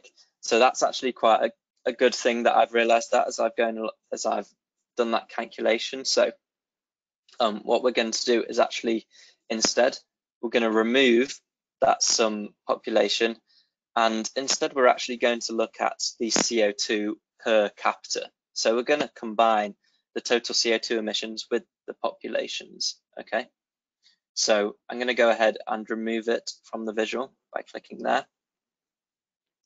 And we're going to create another measure, which again you can do from the Home tab. This time we're going to call our measure CO2 per capita.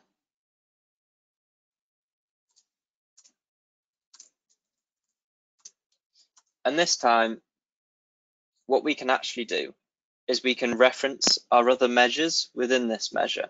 Okay, so we don't need to go ahead and sum the CO2 column or sum the population column again.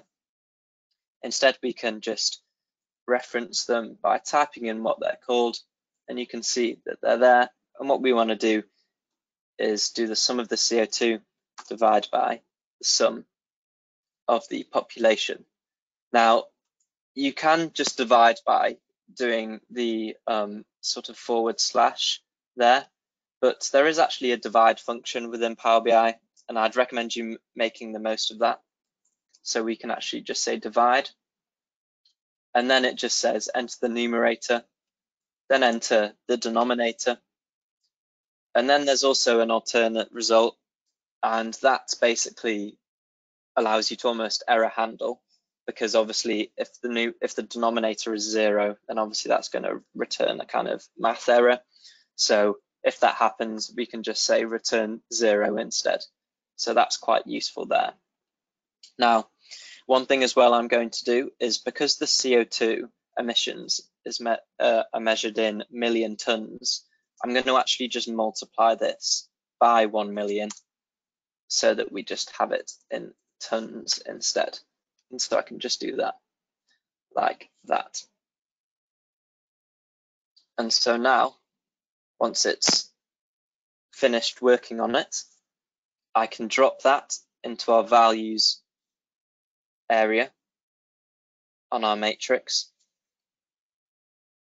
And then we can see the CO2 per capita across all of those years in tons, just like that. And then you can expand down to see the countries within those continents and see what their values are. You can sort everything by the CO2 per capita by just clicking on the column.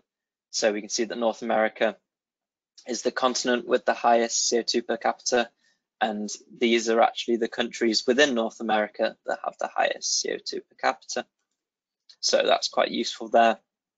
And again, you could also add in something like the average CO2, which is slightly different to the CO2 per capita because this is just the average over the years, whereas this is the average per person over the years.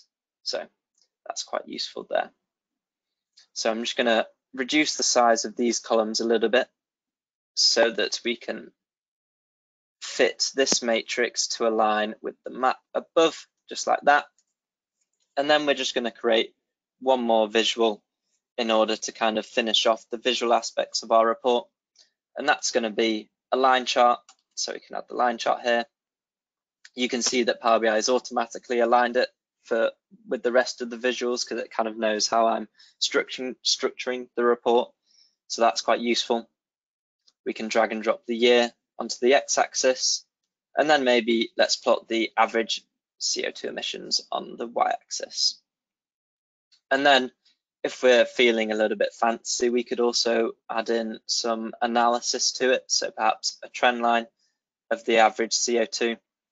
And then maybe let's add a forecast line as well. And we can drop down and we can say, let's forecast the next 15 years. And we won't ignore any. And the seasonality is going to be 1 because each is a year. And you can also change the confidence interval. And what the confidence interval does, it just changes the size of the sort of gray area that you see there. So it's kind of just about how confident you are.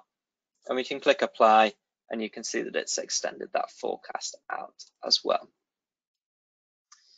Now we've created the actual visuals that we're going to slice and dice our data. We need to give the user the ability to slice and dice the data. So in order to do that, we're going to add what are known as slicers.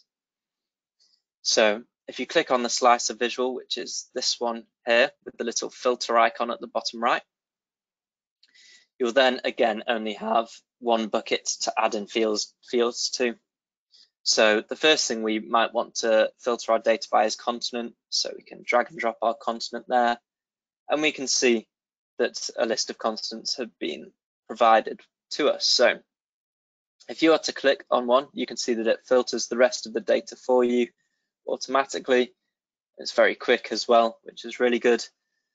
You can select multiple by holding Control and clicking another one, and then that will obviously allow you to compare two continents, which is quite useful.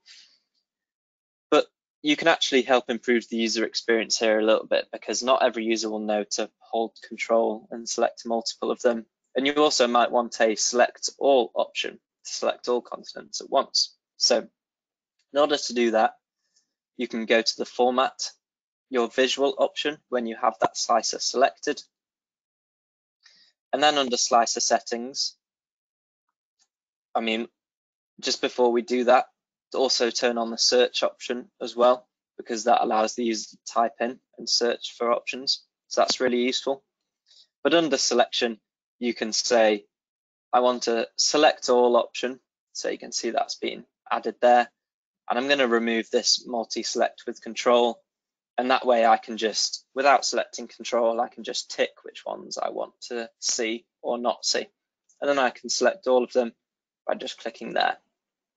Julius, just going on to the what you just mentioned there about you can include a search bar. What types of, or how might a user use that function? Okay, so if you had, say for example, we have a country instead. in our drop down. This is obviously not a mighty long list, but a very long list. And so it might take you a while to scroll all the way down to something like the United Kingdom. So in that case, you can just type in the United Kingdom and it will just filter for the ones there. Now, another thing as well is you could give the user an option. You could give the user this slicer by almost having it expanded over the page so that they could see the entire list.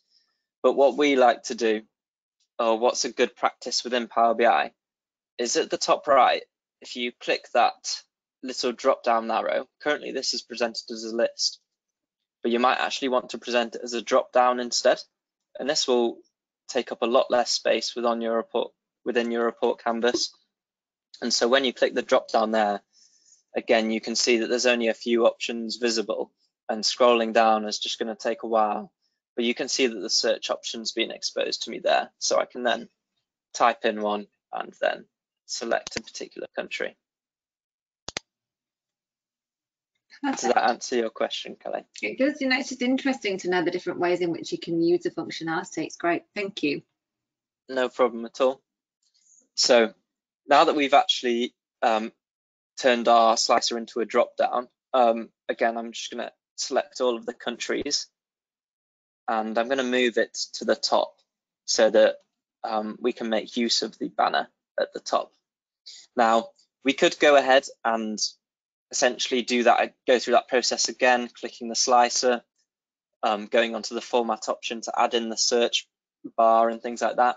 But a much faster way of doing it is just copy and pasting that visual. And then we can drag that to the left of it. And this time we can drag continent onto the fields. Now, within a slicer, you can actually have multiple fields, and I'll show you what that looks like. So if I drop that down, I can see that there's actually a down arrow here. And you can actually see the countries within Africa there. So you can essentially have your own hierarchy within a filter as well, if that's what you wish to do. However, sometimes it's just a little bit cleaner if you have them separated. So having the countries and continents in separate filters. So that way, if I select Africa, all of my data on the report is filtered. And also I only see countries within Africa within my country filter here. You can also obviously play around with the text sizing and spacing of the drop downs within the format your visual area by just clicking on values and maybe reducing the padding or the text size there. Okay, so we're just going to go ahead, reselect all the continents. Now, the last slicer we're going to add in is actually going to be a slicer based on the year. So if again we add in a slicer and we add in a year, you can see what Power BI has done there. It hasn't actually presented me with a list or a drop down. It's given me a bit more of an interactive slicer, because now we can actually just use these little buttons, to just filter our data and drag to see the years we want to visualize. So that's really useful, and that only happens because this is a numeric column which can be summarized. So Power BI will automatically detect that for you. So we can go ahead and just resize that a little bit, and we can drag it to the top, maybe resize it so that we can see our little icon at the top here. Now, one thing you'll notice is if I try and fit this on the banner at the top, it automatically tries to remove the slicer header, and basically Power BI is just trying to be clever and responsive to when it's to when you make a visual so small. Now you can actually turn off that ability if you go to format your visual, and under general, and then under properties, and then under advanced, you can turn off the responsive nature of the visual, and so now you can see that it doesn't adjust or change as I'm making it smaller. So that could be quite useful. And you can see that the little slicer or dragger is still here, and we can slice our data just like that.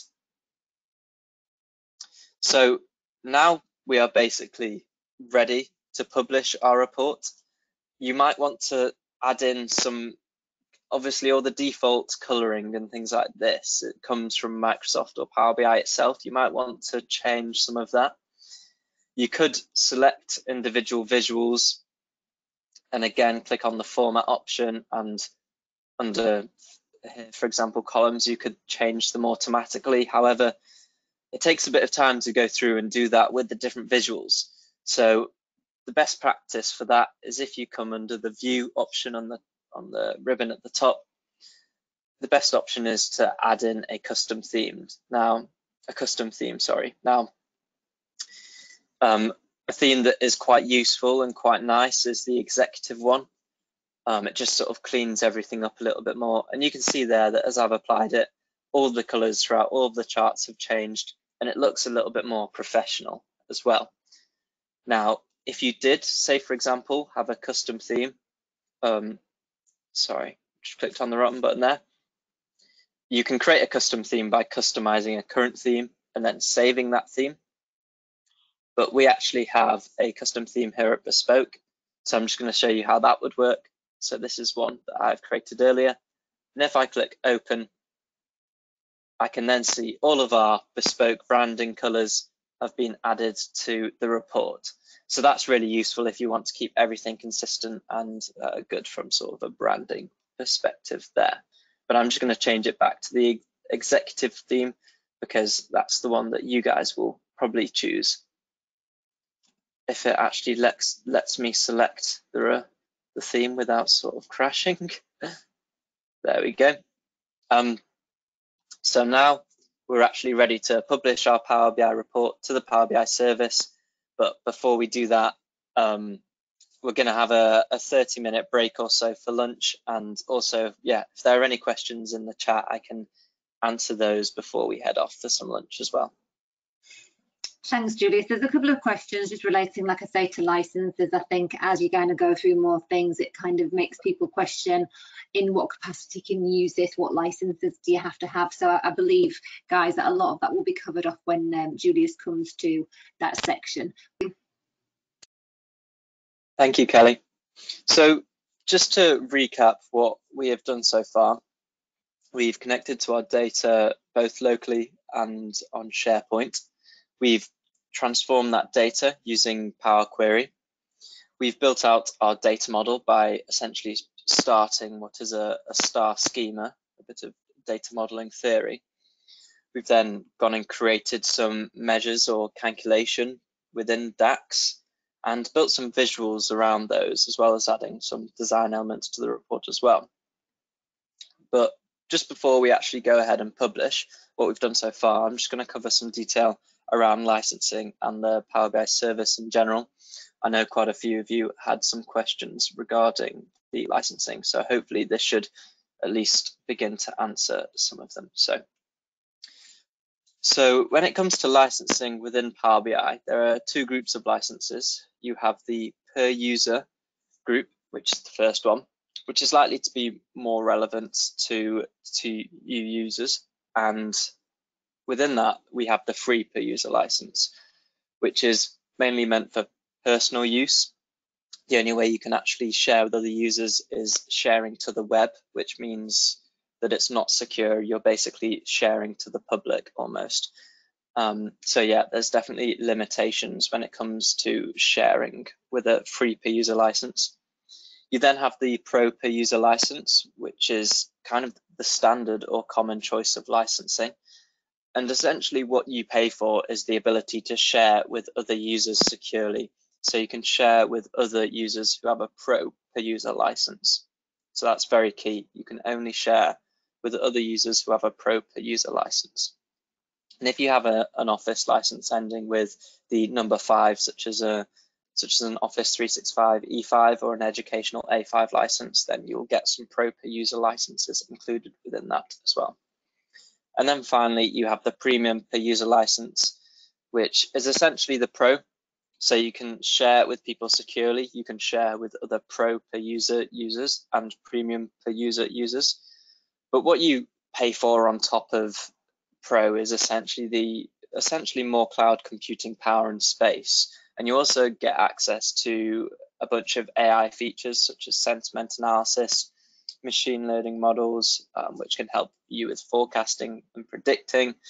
You get more storage, more refreshes, and things like that. And we'll get a little bit more onto what the refresh capability is with a Pro versus a premium per user license as well a little bit later.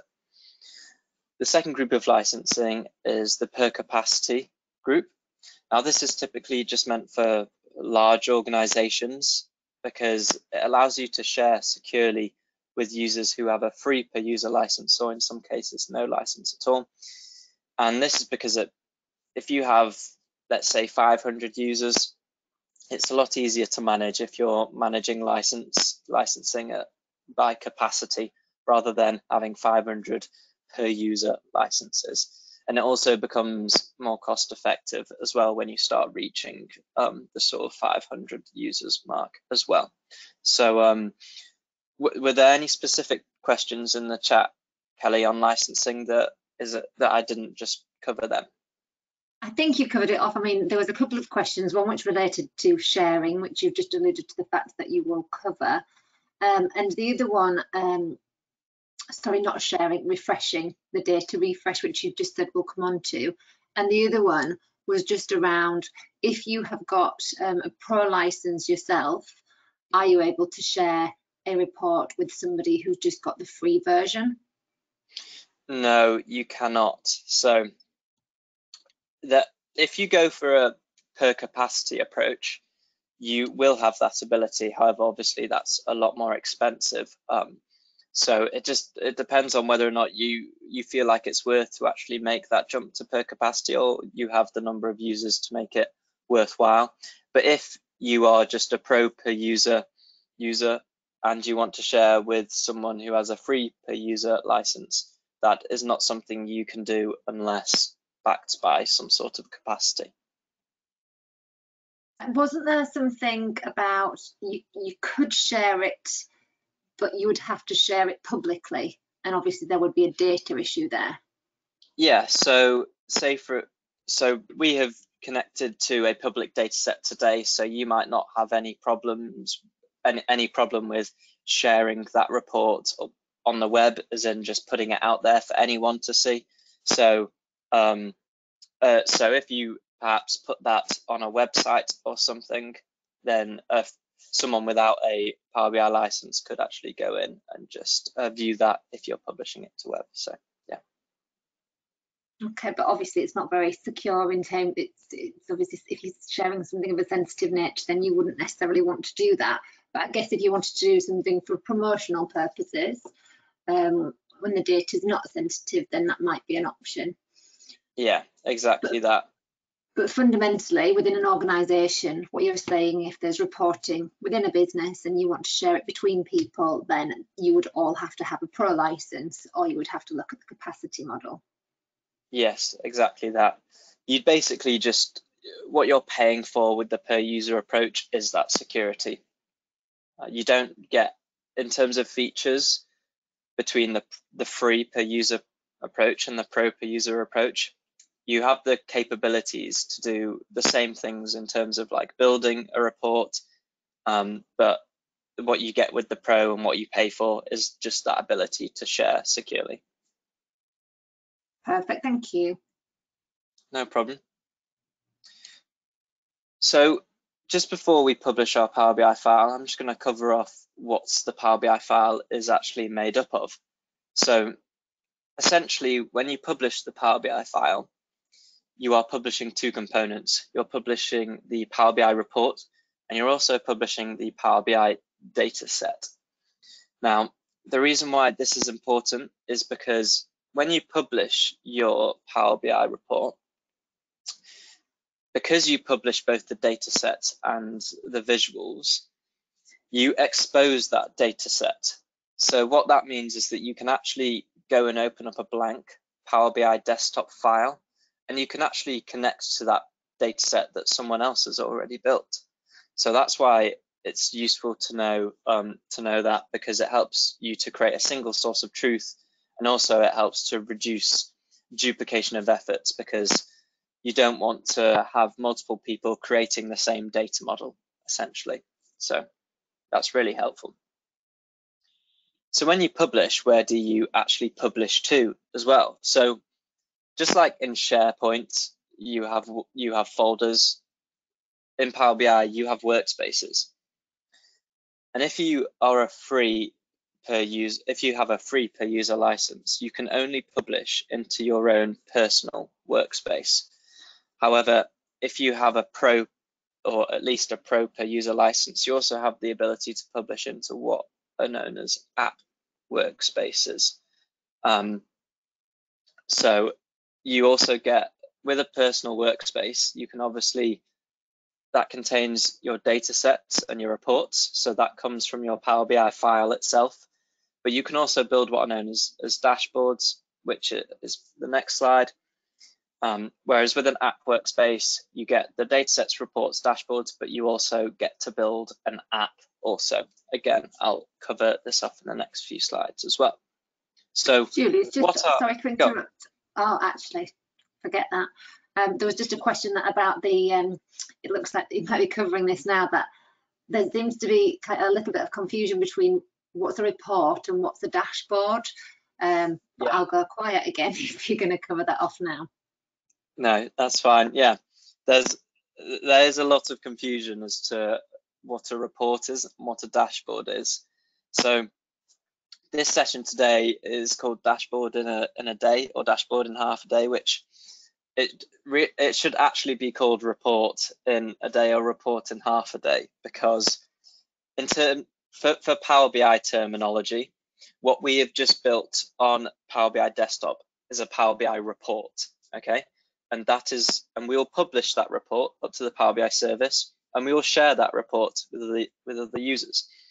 Now, a dashboard is actually something a little bit different. So if we look at the PowerPoint and we take these three reports. So in the first report, I have connected to Excel. In the second, I've connected to Sharepoint. And the third, I've connected to SQL.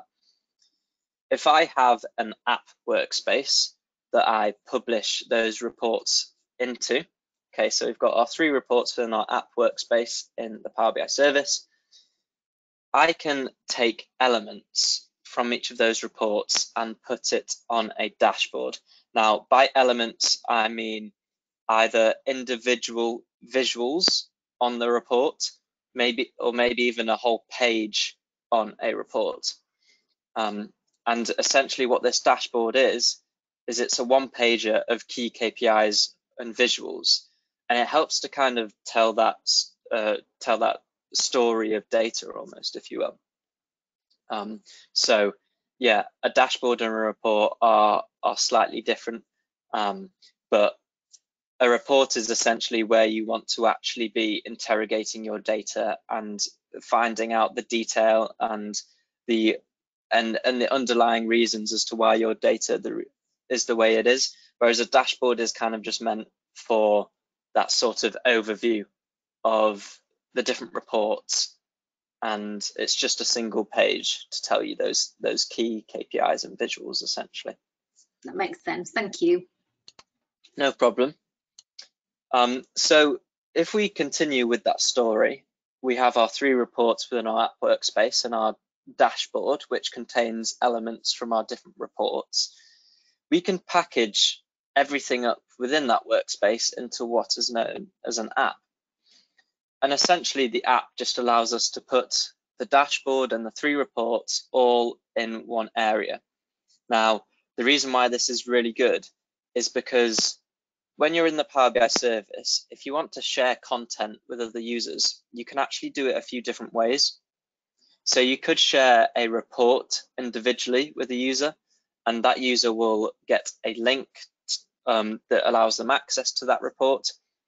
But as you can imagine, if you had 10, 20 reports within an app workspace, and you were sharing report by report, that means you have to send out 20 links, and those end users might need to manage those 20 links and keep them safe somewhere. So it's not very useful from that perspective. So with an app, you can put all those 20 reports in one area in an app, and you can just send one link, which gives the user access to that app, and therefore gives the user access to those 20 reports that are contained within the app. So it's a lot easier to manage the distribution of your reports when you put it all in an app. So definitely consider that when you're distributing your content. So in terms of sharing your content, as I've just touched on there, you can share reports individually. You can also share dashboards individually. Now, just bear in mind that if you share a dashboard, you will also share any of the reports that are connected to that dashboard. So down here, where we have our example of these 3 reports having elements on this dashboard, if I share this dashboard, I will give whoever I share the dashboard to, I will give any users that I share this dashboard to access to these 3 reports as well, because they have elements on that dashboard. You can obviously share through an app, as we've just discussed, but you can also give access at a workspace level. So again, a little bit like SharePoint, where you could give access to a folder, or you could give access to a file within a folder. It's kind of the same thing of giving access to a workspace and giving access to a report in a workspace. You can also distribute content via Teams. You can essentially add the Power BI service into Teams as well, and so you can actually manage everything from within your Teams application if you wanted to. You don't actually need to go to the Power BI service on a web browser if that's what you prefer. And then again, yeah, as we've touched on before, you can publish content to the web, so you can put it on websites, you can embed it securely in portals and things like that as well. So that brings us on to our 3rd and final lab. So just before we get on to that, are there any questions on the content that I covered off there? Just in relation to, I think you've just covered it off anyway, but the question was, if a workspace itself contained 10 reports, what would be the best way of sharing all of them? I think from what you mentioned there, I'd say an app, but is that what you would say? Definitely an app. Now, there may be scenarios where you have some users that should have access to some of those 10 reports, but not others. Now, you can actually, when you package everything up in an app, you don't need to package everything up. You can actually select what you package up within that app, but you can only create one app for one app workspace. So just bear that in mind. So if you had 100 users who all need access to those 10 reports, yeah, distribute everything within an app, because then you can just send that app to those 100 users. But if 50 of those users need access to 5, but not the other 5, and the other 50 need access to the other 5, you might want to consider either sharing the reports individually, or maybe having an app which contained 5 and sharing that out with the proper group, and then sharing the others individually as well. So there's loads of different approaches that you could take with it, but where you can, distribute your content with an app, because it's going to make your life easier and also your end user's life easier. Great, thank you, Julius. No problem. So let's get started with our 3rd and final lab. So if we go back to the Power BI reports that we built in the first 2 sessions, the first thing we need to do is get this up to the Power BI service.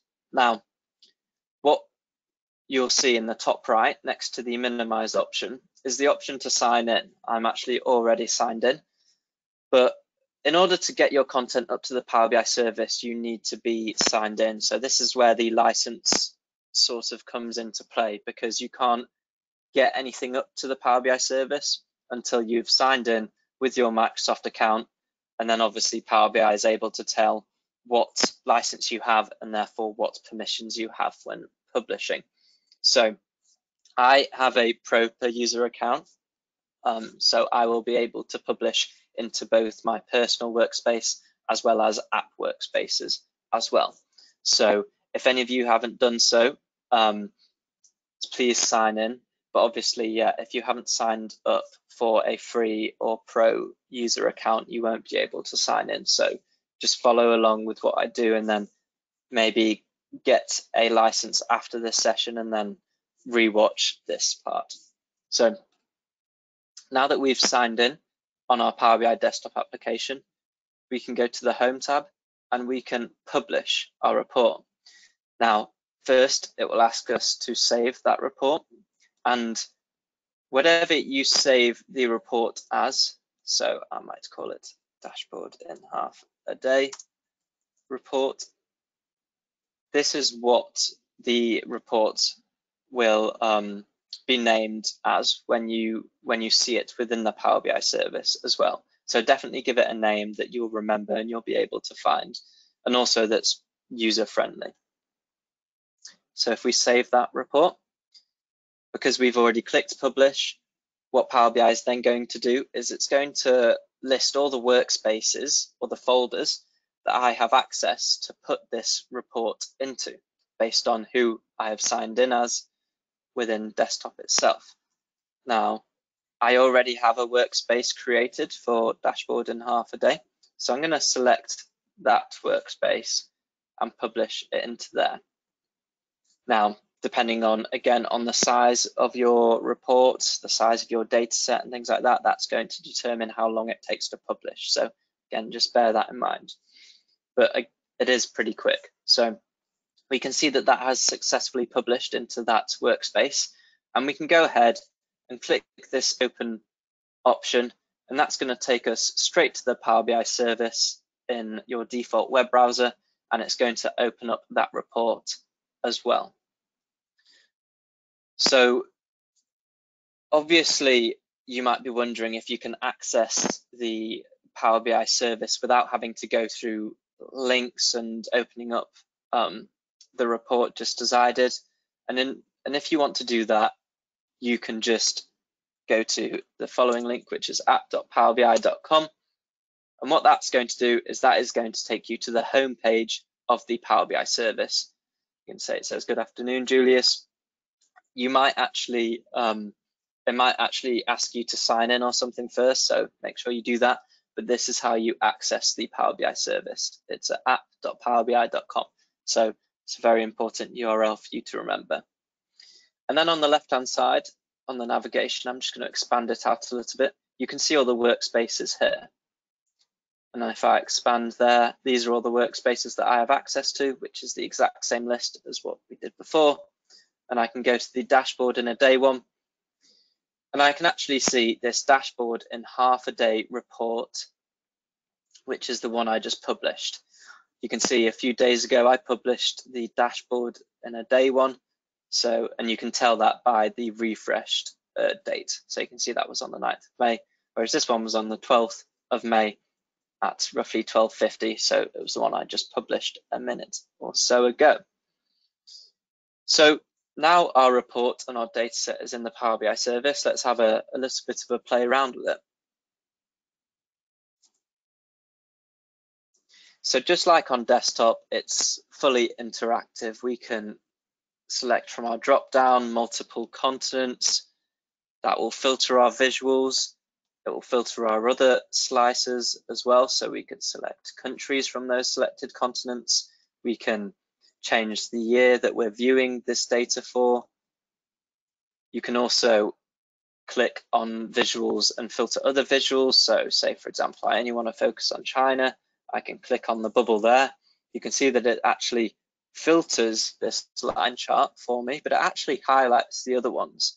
And you can actually change the sort of interaction there within desktop. You can say whether or not you want it to highlight a visual or whether or not you want it to actually filter the visual. So, because in some cases, filtering is more beneficial than highlighting and vice versa. So that's also something that you can have a look at. So the next thing we probably want to do is focus on keeping our data up to date before we begin sharing it with other users. So we can head back to our workspace by just clicking the workspace title up here. And if you hover on the data set that we've published, so we've published the report, which is the end visuals, but we've also published the data set behind those visuals. We have two options here. We have this option, which is the manual refresh, which essentially will just refresh the data. So the connection between the data source and the report, it will refresh that connection and pull the latest data immediately when you click it. Obviously, depending on the amount of data and perhaps the number of transformations you're making to that data, that will determine how long it takes for that refresh to run. Now, there is no limit on the number of manual refreshes that you can run on a single report. So you could technically click this manual refresh option as many times as you wanted within a day. However, sometimes you just want to schedule refreshes because you want the refresh to happen in the background. You don't want to have to always go in and refresh it manually. So in order to do that, you can click on this schedule refresh option to the right. So if you click on that, what that's going to do is, so you can see that we have our dashboard in half a day reports data set selected, and these are loads of properties for that data set. Now, if it's your first time publishing to the Power BI service, the first thing that you will actually need to do is come under the data source credentials area, and it will basically ask you to re-enter the credentials that you entered when on Power BI desktop in order to authenticate and authorize that you actually have access to the Sharepoint site that you're connecting to. So to do that, you just click on Edit Credentials, you select the OAuth method. The privacy, for now, I won't get into it, but just click on Organizational for now, and you just sign in just like you did do on desktop, so through your Microsoft account. Now, if you connected locally rather than through SharePoint, this is where you won't actually be able to do anything, because your data source credentials, you won't be able to enter them because technically there are none if you're connected locally on your PC. So that will be grayed out. And the scheduled refresh option, you won't be able to turn it on either, because again, you're connected locally. So currently we're on the web, and the web can't connect to those files on your local PC. So if you did want to set up a refresh like that, you would need to set up what is known as a gateway. Now, there's plenty of Microsoft documentation on downloading and installing a gateway and connecting it to the Power BI service, but it goes a little bit on what we're covering today. But essentially what a gateway is it just connects the web to your actual laptop. But you need to make sure that your laptop is online, so that the gateway is online in order to refresh those local files, because obviously the gateway sits on your computer. So if your computer isn't on, that gateway isn't on, and so the cloud is not able to find those local files essentially. So bear that in mind. So if we come down to the schedule refresh option here, we can choose to keep our data up to date. You can select the frequency at which the refreshes occur, so whether or not it's daily or weekly. You can also select from a range of time zones, and then you can also add times for the refreshes. Now, you can see here that you can select anywhere from 1 to 12 for both AM, PM, so within a 24-hour period. And if I keep on adding times, you will see that I reach a limit. I can no longer add more than 8. So this is actually related to my license. So I have a pro per user license. And what that means is I still have unlimited manual refreshes, but I can only schedule up to 8 refreshes a day on a single data set. So that's really important. Now, if you have a pro per user license, then that can actually increase to 48 refreshes a day. Okay, so you could technically schedule a refresh every half an hour with a pro per user license. So you can see that the premium features that are available to you might actually influence you to get a premium per user license rather than a pro per user license. And also some data you may not need to update every half an hour. You might only need to update it once a month or something. So if you had a premium per user license and you only needed to update your data once a month, you probably don't really need that premium per user license because you're not making use of those premium features. So it's also worth bearing in mind, how up to date you want your data and what sort of data sources you're connecting to when you're deciding your license type. Okay. Just on that, Julius. So the maximum amount of times that you can refresh the data, did you say was 48 there? For a premium per user license, yeah. So that's what would constitute, well, I suppose that's as far as you could go to say live data update. It's live data. It's as far as you can go when scheduled refreshing. Now, you've touched on a really interesting point there. So I didn't actually say this when I was connecting on Power BI Desktop, but when we connected to our data on Power BI Desktop, I connected to the data in a mode called import mode, okay? So if we go back to our desktop file and we go to our data model and we select a certain table, and we expand the properties pane and we go to advanced, you can see that the storage mode is import. Now, that's default for both a Sharepoint and an Excel connection, and it's the only mode for Sharepoint and Excel, okay?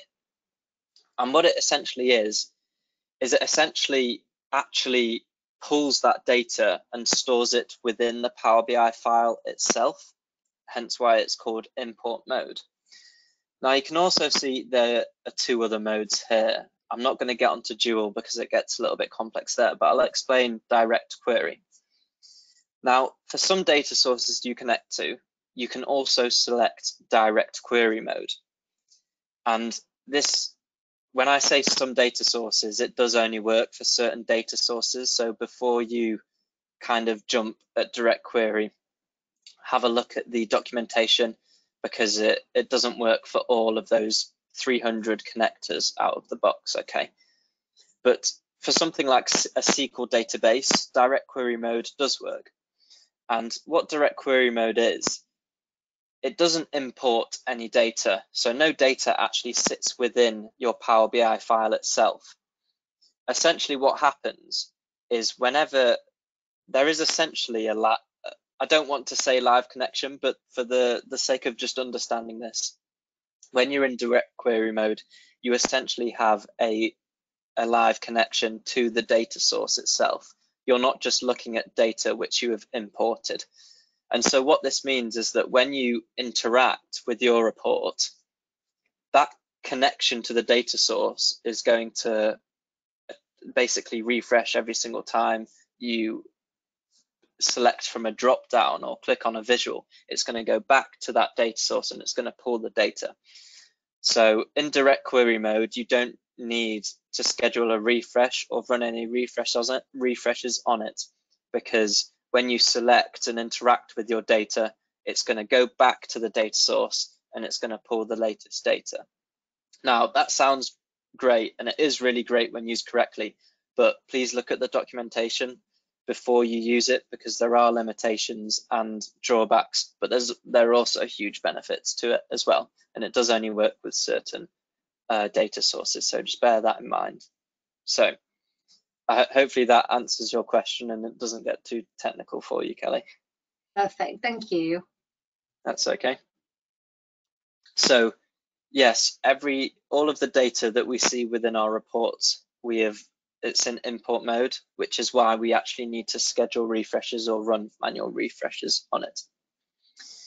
So now we know how to publish a report and we know how to schedule refreshes on it and also authenticate and authorize to make sure everything is set up correctly. The next thing we probably want to do is build a dashboard. So you could come up come up to the new option here and click dashboard.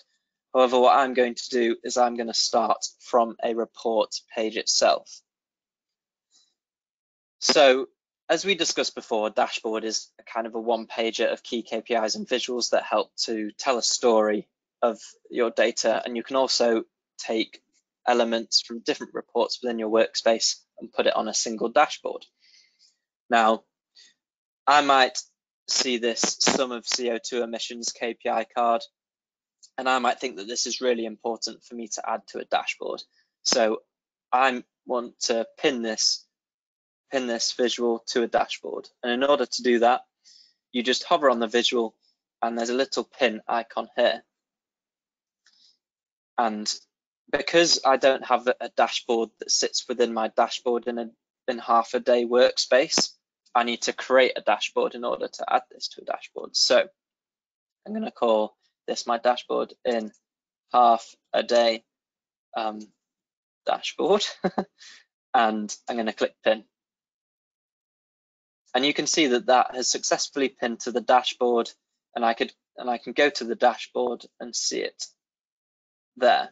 So you can see here, it's just a very clean one-pager of little elements from your reports. If I go back to my workspace, I could go back to this dashboard in a half a day report, and I could also maybe pin the top 20 average CO2 by country. And now I have the option to pin it to an existing dashboard, such as the one that we just created. So I can pin that there. If I go to the dashboard, I can now see that that has been added. And you can also play around with the sizing as you see fit. Bear in mind that on a report, if I was to select this bar here, it would filter this KPI card here. However, because this is the dashboard, it's not interactive like that. Whenever you click on an element within a dashboard, what it's actually going to do is it's going to take you to the report from which that element came from. So if I click on that, it actually takes me back to my dashboard in half a day report. Now, just for the sake of showing you that you can add elements from multiple reports onto a dashboard, I'm going to open up the dashboard in a day report.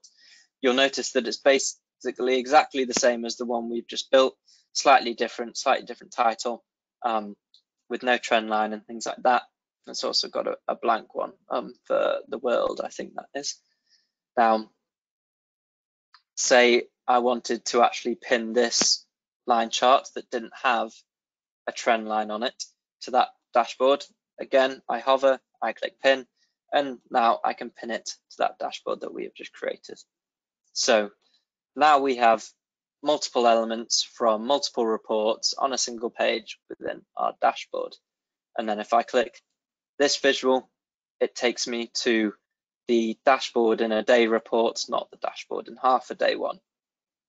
So we can see that dashboard's working good. Now, we probably want to go and create an app. So we want to make the most of all these reports and dashboards. And in order to do that, you go up here and you can click Create App. You need to give your app a name, a description,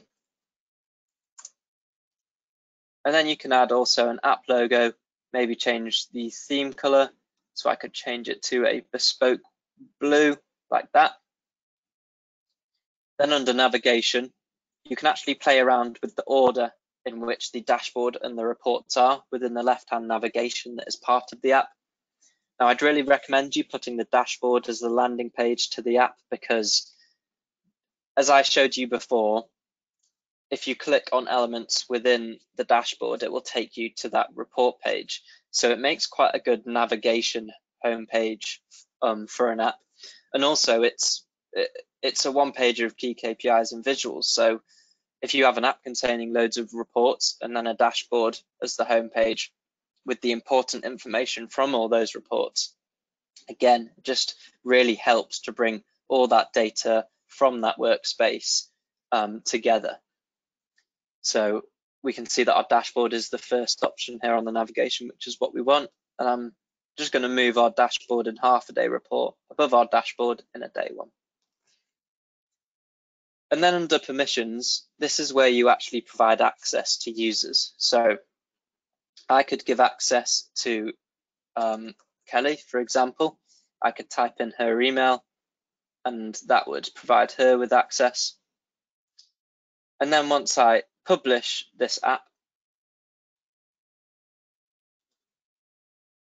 what that is going to do is it's going to present me with a URL which I can then send on to Kelly, and then Kelly can then access the dashboard and the reports that are within that app via the app itself. But instead of doing that, we're just going to go ahead and go straight to the app so I can show you what it looks like. Sometimes it takes a couple of minutes to actually install the app as well, so just bear that in mind. So you can see here that it's landed on the dashboard that we've created within our workspace. We have our two reports here. There are drop downs next to them, and that's because you can have multiple pages within your Power BI report. So if we come back to Power BI desktop and we go to our report view, we only have one page within our report, but just like in Excel, you can add multiple tabs, you can add multiple pages to your report, and you can again start building out your visuals here. And then that's why that drop down is there, because you could have multiple pages within your report. Now you could just click on the report and that will take you to the dashboard in half a day report. We can see that there. Or you can just go straight from the dashboard itself and you can click on the KPI visual, and then that will take you to the report as well. So if we did that with our line chart, which is actually from the other report, we can see we are taken to that report there. So that's why a dashboard works really nicely alongside an app as well. So if we just go back to our workspace, so we'll exit that app, we'll scroll down and find our dashboard in half a day workspace. Now, I've shown you how to share that app out, but what happens if you want to share a report or maybe a dashboard or something like that? In order to do that, you hover on the report itself. So obviously if you want to see what type of element these are, you can either look in the type column, so we can see that this is a report, this is a data set, this is a dashboard, and so on. But you can also tell that just from the icons here. So this sort of teal blue color is a dashboard, darker blue is a report, and this orange/red color is a data set. So what we need to do is we need to hover on our report, because that is what we'll be sharing with our users. And just bear in mind that when you share this report, you'll also share the underlying data set as well. So if we click on the share option, which we get from hovering on our report and clicking share, you can then start to type in someone's email address that you wish to share the report with. You can add a message and you can click send. And what will happen is that they will actually receive an email within their Outlook or whatever mail they're using, and that will contain a link to that report. Now, there are certain properties when you share a report. So for example, currently what I'm about to share with Kelly, anyone in my organization can actually access the report through that link. But I could actually restrict the link to only give access to people who have existing access to the report. Or you could actually choose to create links for certain individuals to a report as well. So there are use cases for all three. And then there are also some settings that allow those users who get that link certain permissions. So for example, here you can allow or not allow people who receive that link to share the report on with other users. And again, you can allow or not allow the users who receive that link to build content on the underlying data set as well. So if I just press cancel and we come back, you can also just copy the link or maybe send it in Teams as well there. So there's a few different options that you have there. You can do the exact same thing with a dashboard. So if I click on, if I hover on the dashboard and then click the share icon again, I enter the name or the email address of those users. I can give those users certain permissions based on the link that is sent. And I can choose whether or not to even send them an email notification if I wanted to.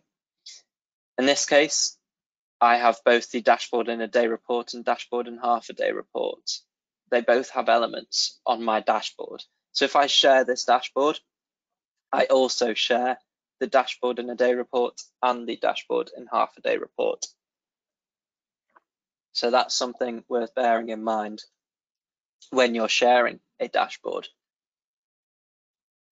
Now, the final way to give users access is via the workspace. So in order to do that, you will come up to the right-hand side of the workspace and you'll see this access option here. Currently, I'm the only person who has access to the entire workspace, and I actually created this workspace, which hence why I'm the admin. But I could actually add users to this workspace, in which case they will automatically have access to everything within the workspace. So I could add Kelly, but I could also give her different roles. So the viewer role will only allow read-only access. So the users will essentially just be able to consume what is put in that workspace. They won't be able to make changes to or put new content within the workspace. A contributor can view everything within the workspace, but they can also make changes and edit and also put new content or new reports within the workspace. And a member can do everything a contributor can do, but it can also think about adding new members or removing members as well, or maybe like promoting or sort of relegating members in terms of permissions. And then an admin obviously has complete control over the workspace. They can delete content, they can remove users completely, they can add other admins and things like that. So you might want to think about or look at the Microsoft documentation of these different roles just to make sure that you're not giving anyone access to something they shouldn't have access to. So I could add Kelly. Go on. Sorry, just on that point there, just a question come through about accessing specific areas within a report. Now, is that different to what you are doing now? What do you mean by that? Sorry. I think it's about, like, is it the row level security? Oh, okay. So yes, I can touch on row level security. So I'm just going to quickly add Kelly there. So let's take our dashboard in half a day report. Now we have different continents within this report, but we might only want users from those continents to see their own data. So users from Europe only see Europe data, and etc. for all the others as well. So in order to restrict content to certain users like that, you need to implement something called row level security. Okay, so in order to create row level security roles, you must do this on Power BI desktop. So that's the first thing. You can't create those row level security rules on Power BI service. They must be done on Power BI desktop. So if we go over to the modeling option along the ribbon at the top and we come under security, we click on manage roles, and this is where we actually create our row of security roles. So for example, I could create, how many constants do we have? 6 or 7 roughly. I could create a row level security role that was just for the users in Africa. Okay, now I would then write a little calculation within this area and apply it to a certain table. to basically filter the data so that whenever anyone is assigned this role, that this calculation applies and they'll only see data from Africa. Now, one thing to bear in mind is that just coming back to the star schema, our CO2 data is our facts table, so it contains our CO2 emissions values, whereas our geography data is a dimension table. It contains our continents. So if I'm on this CO2 data table, technically there isn't any continent data within this table, so I can't write an expression to filter that table here. But if I click on the geography one, where the actual continent field is, I can write the expression there. So it's really easy. You literally just need to say, I want the continent. You need to put square brackets around the field name, and you need to make sure that this bit of text is the same as the field name within the table. But all you need to say is that I want the continent to equal the text Africa, and then you can confirm that that's okay.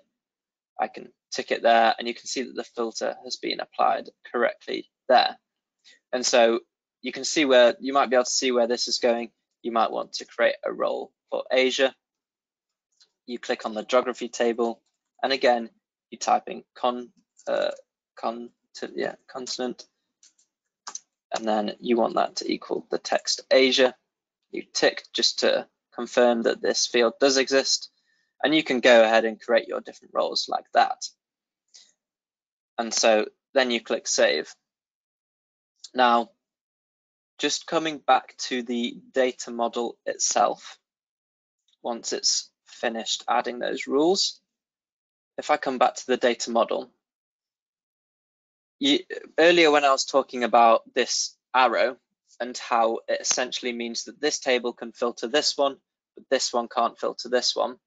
When it comes to the row level security rules, I've applied them on this table, but this table is allowed to filter this table based on this arrow. So the fact that I've applied the rules on this table, that's actually going to follow through, and it's actually going to filter our CO2 data for us. So you might want to, it's like sometimes you might apply a rule and it's not quite doing what you expect, and likelihood is it's because of possibly the arrows within your data model. So just bear that in mind. Now, the next thing to do that now that you've created those roles is to test them, and you can actually test them out in Power BI Desktop under the View As option, which is next to the Manage Roles. So if I click View As, I could then select, I want to view it as if I was assigned the role of Africa. And if I select OK, you can see that it is working on it. Just give it a second while it loads.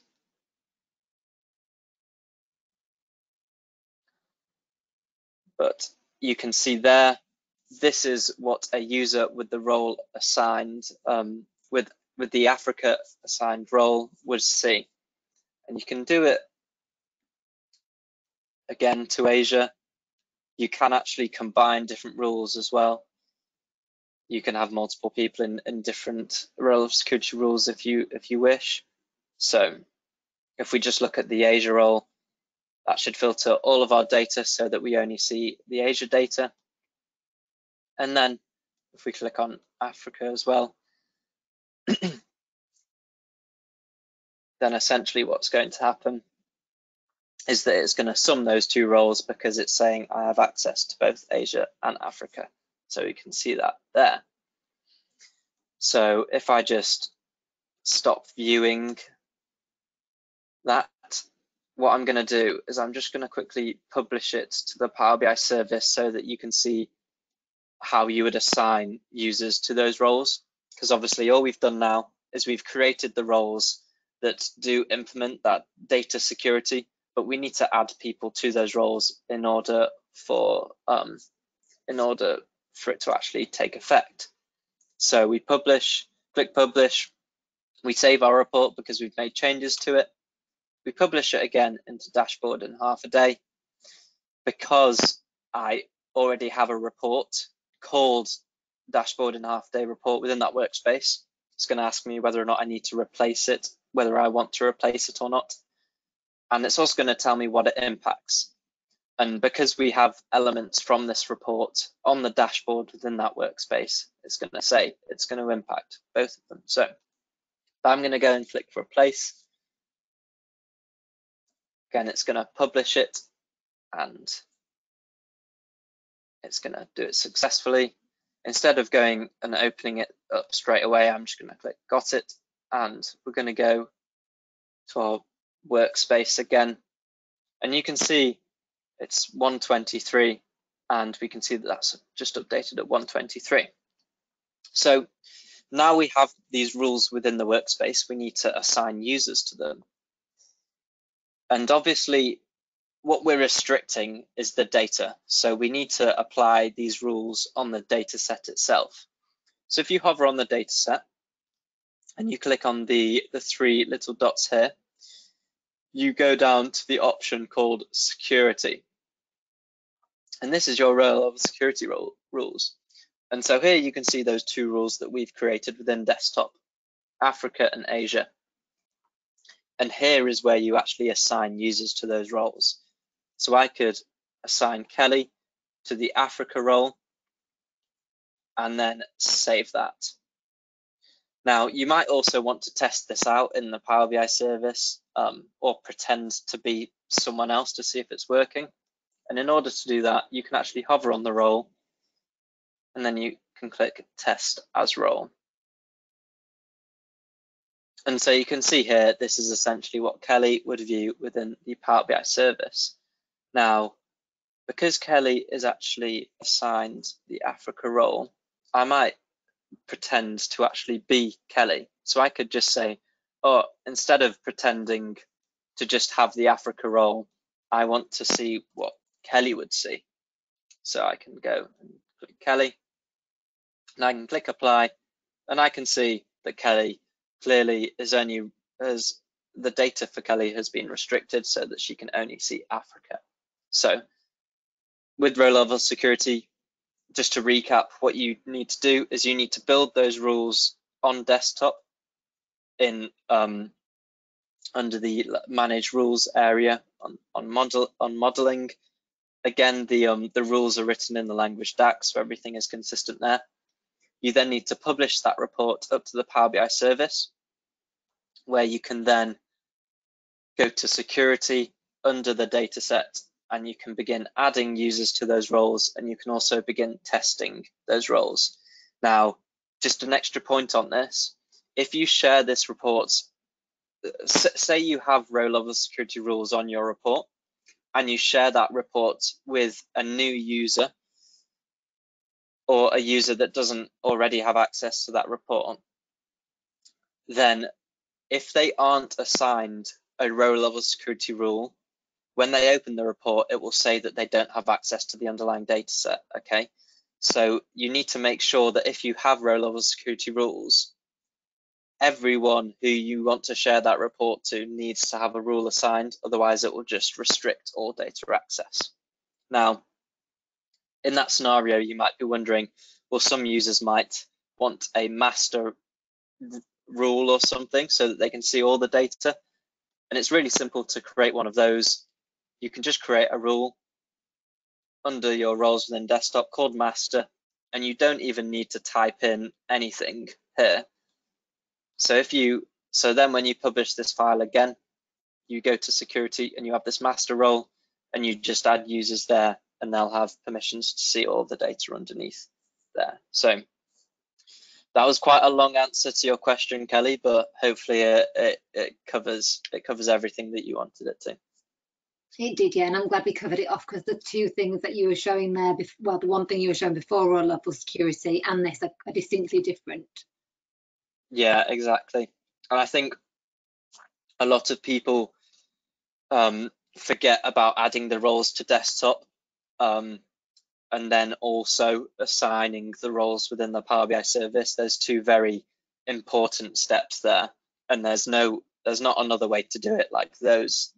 Those are the two steps you need to do, and if you don't do them, then people won't have proper access and things like that. So it's really important to get that nailed down, especially when you're thinking of data restrictions and things, because you could be dealing with some very sensitive data.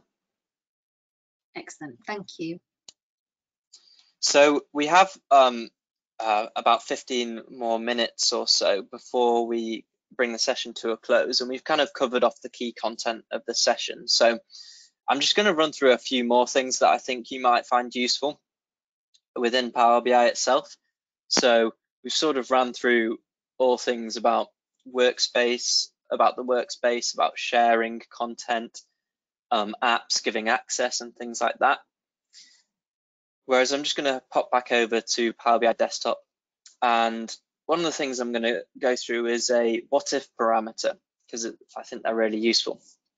So let's go ahead and create a what if parameter. So we can click new here.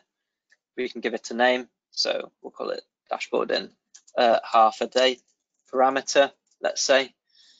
And let's just first think about what we want this parameter or variable to do.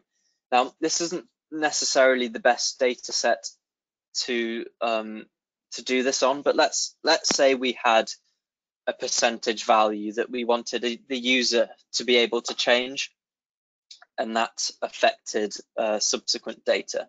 So I don't know, perhaps you're looking at sales and you're looking at maybe margins and things like that. You could create a what if scenario, say, oh, it's great that my margin and my sales are this, but what if my margin was actually this? How would that affect the sales? So that could be an example of how you could use a what if parameter. So let's say we wanted to essentially multiply, let's say, the CO2 value or maybe the population value by a certain percentage and see how that affected our data. We could create a parameter that's a decimal number.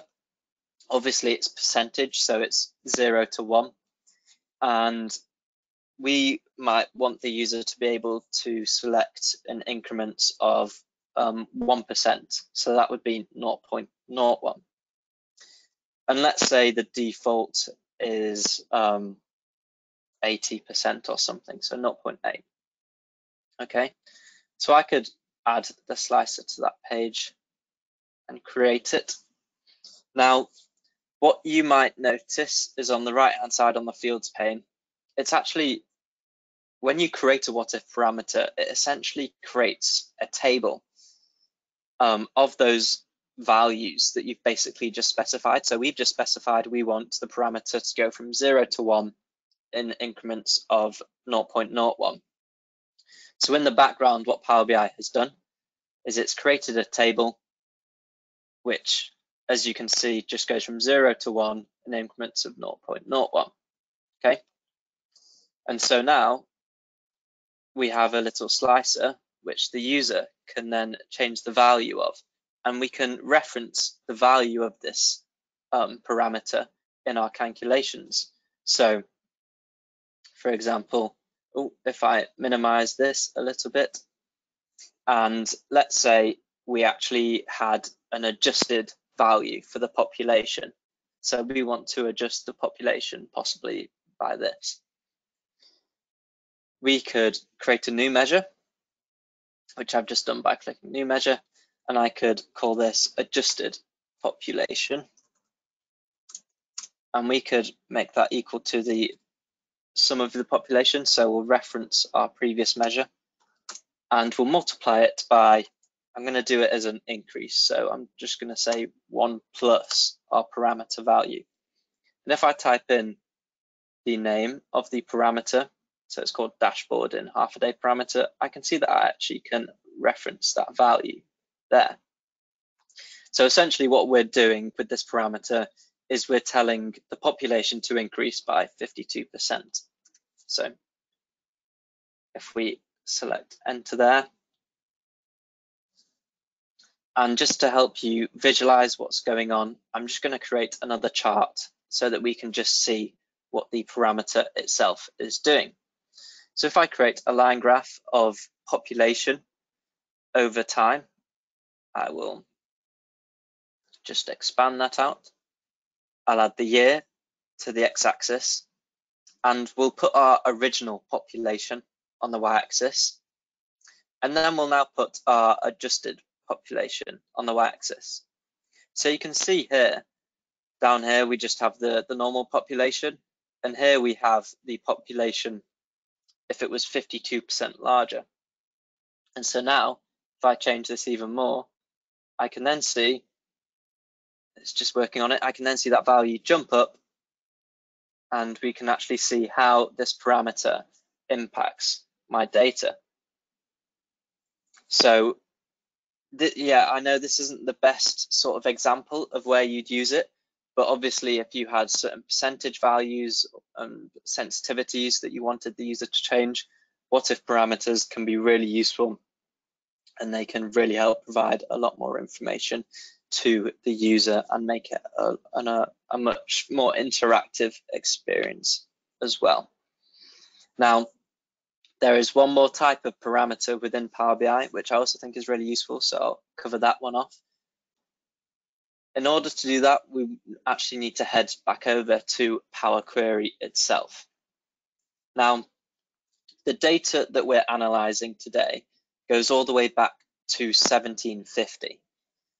Now, you might be thinking, oh, I don't actually need the data all the way back to 1750. Now, one option is to just use the year slicer here. But obviously, if you're never going to look back to 1750 and you constantly have the year slicer filtered like this, you may as well just remove that earlier data out of the table, because it's just taking up extra space within your Power BI file and your data model. So you may as well remove it. Now, what you can do in order to do that is apply a filter to the year column. Now, you can actually apply number filters to the year column. So you could say, oh, I want it to be greater than, let's say, 2000. So I can say greater than, and then it's going to give me the option to say 2000. And then you can see that it's filtered those rows, it's applied that step, and it's also applied the steps to every single country there as well.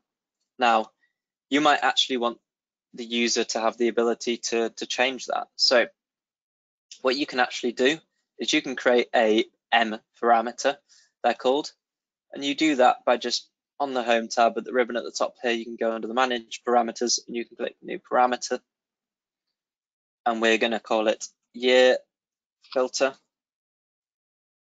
and we're going to make it there's no option for it to be an integer or a whole number, but a decimal number does the job. And we can actually enter the value that we want to filter it by there. So that's created the parameter there for us, but now we actually need to reference it within Power Query itself. Now, what you could do is you could be quite clever, and you could actually just go into the actual M code that's exposed up here, and you could say, I actually want to reference the year filter itself.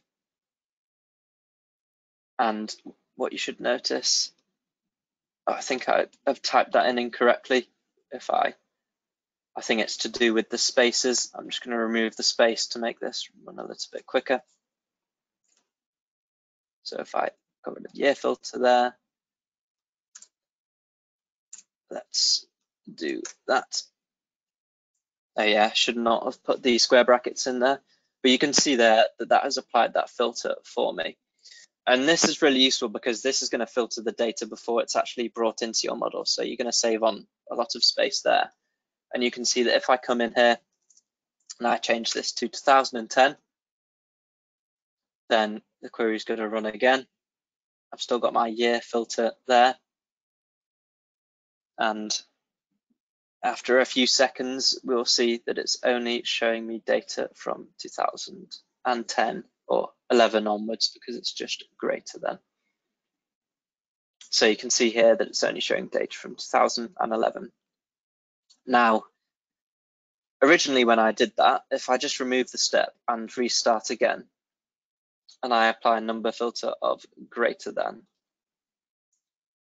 when I typed in 2000 here, you'll notice that there's actually there's some options here. There are some down arrows you can select all the values from, and there's also an option here. And this option allows you to just select the parameter itself that you wish to filter it by. So you don't necessarily need to go in and change the code there. But obviously, yeah, if you're confident enough to just go ahead and change the code quickly, it can save you a little bit of time here and there. So that's really useful. And then you can close and apply that. And then again, Power BI is going to do its thing. It's going to run through those steps again and filter that data to only show us 2000, or I think it was 2010 was the latest one we entered. And we can see it's loaded in there. All of our charts should adjust. I'm just going to delete this adjusted population visual also. Now, one thing you'll notice is everything's blank, and that's because the year filter has saved its state. Whereas if I just expand that onto 2020, I can then just change this filter. And you can see, obviously, as I'm increasing it, it's going straight back to the start because these years don't technically exist within the data. But you can see here that it's only plotting like from 2010 onwards. And then instead of having to go back into Power Query, you can actually change the value of that parameter by just clicking the drop down arrow. And you can say edit parameters, and you could change this back to 2000. You can click OK. And then again, Power BI is going to do its thing. It's going to run that query. Oh, sorry, you need to, obviously a change has been made within Power Query itself technically, and it's not going to run it automatically, but if you just click apply up here, because it's saying that a change has been made, do you want to apply it? You can just click apply.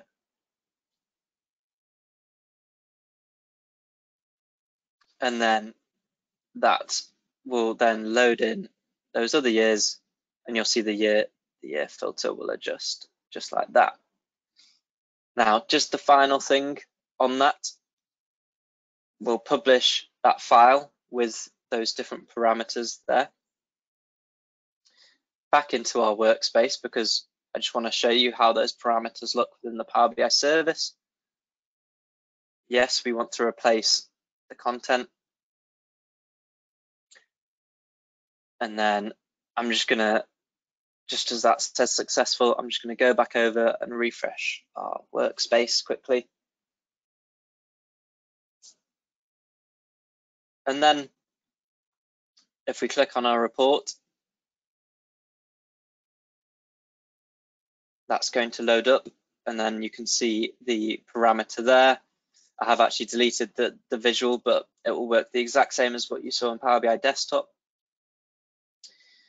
But in order to get access to the M parameter, which we put in, which essentially filters the backend data before you even load it into the report, you need to again hover on the data set, and you can just go on settings of the data set.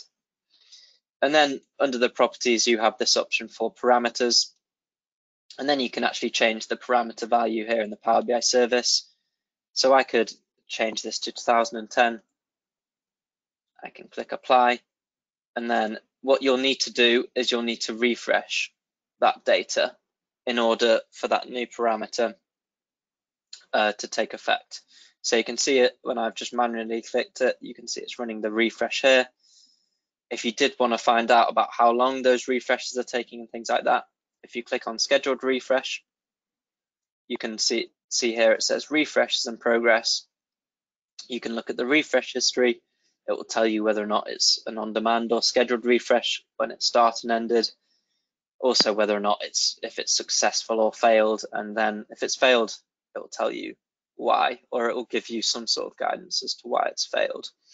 Now, this refresh might take a couple of minutes or so to run, so I won't keep you around while it does that, even though it could be finished within a couple of seconds. But I think, yeah, that's probably all we'll cover off today.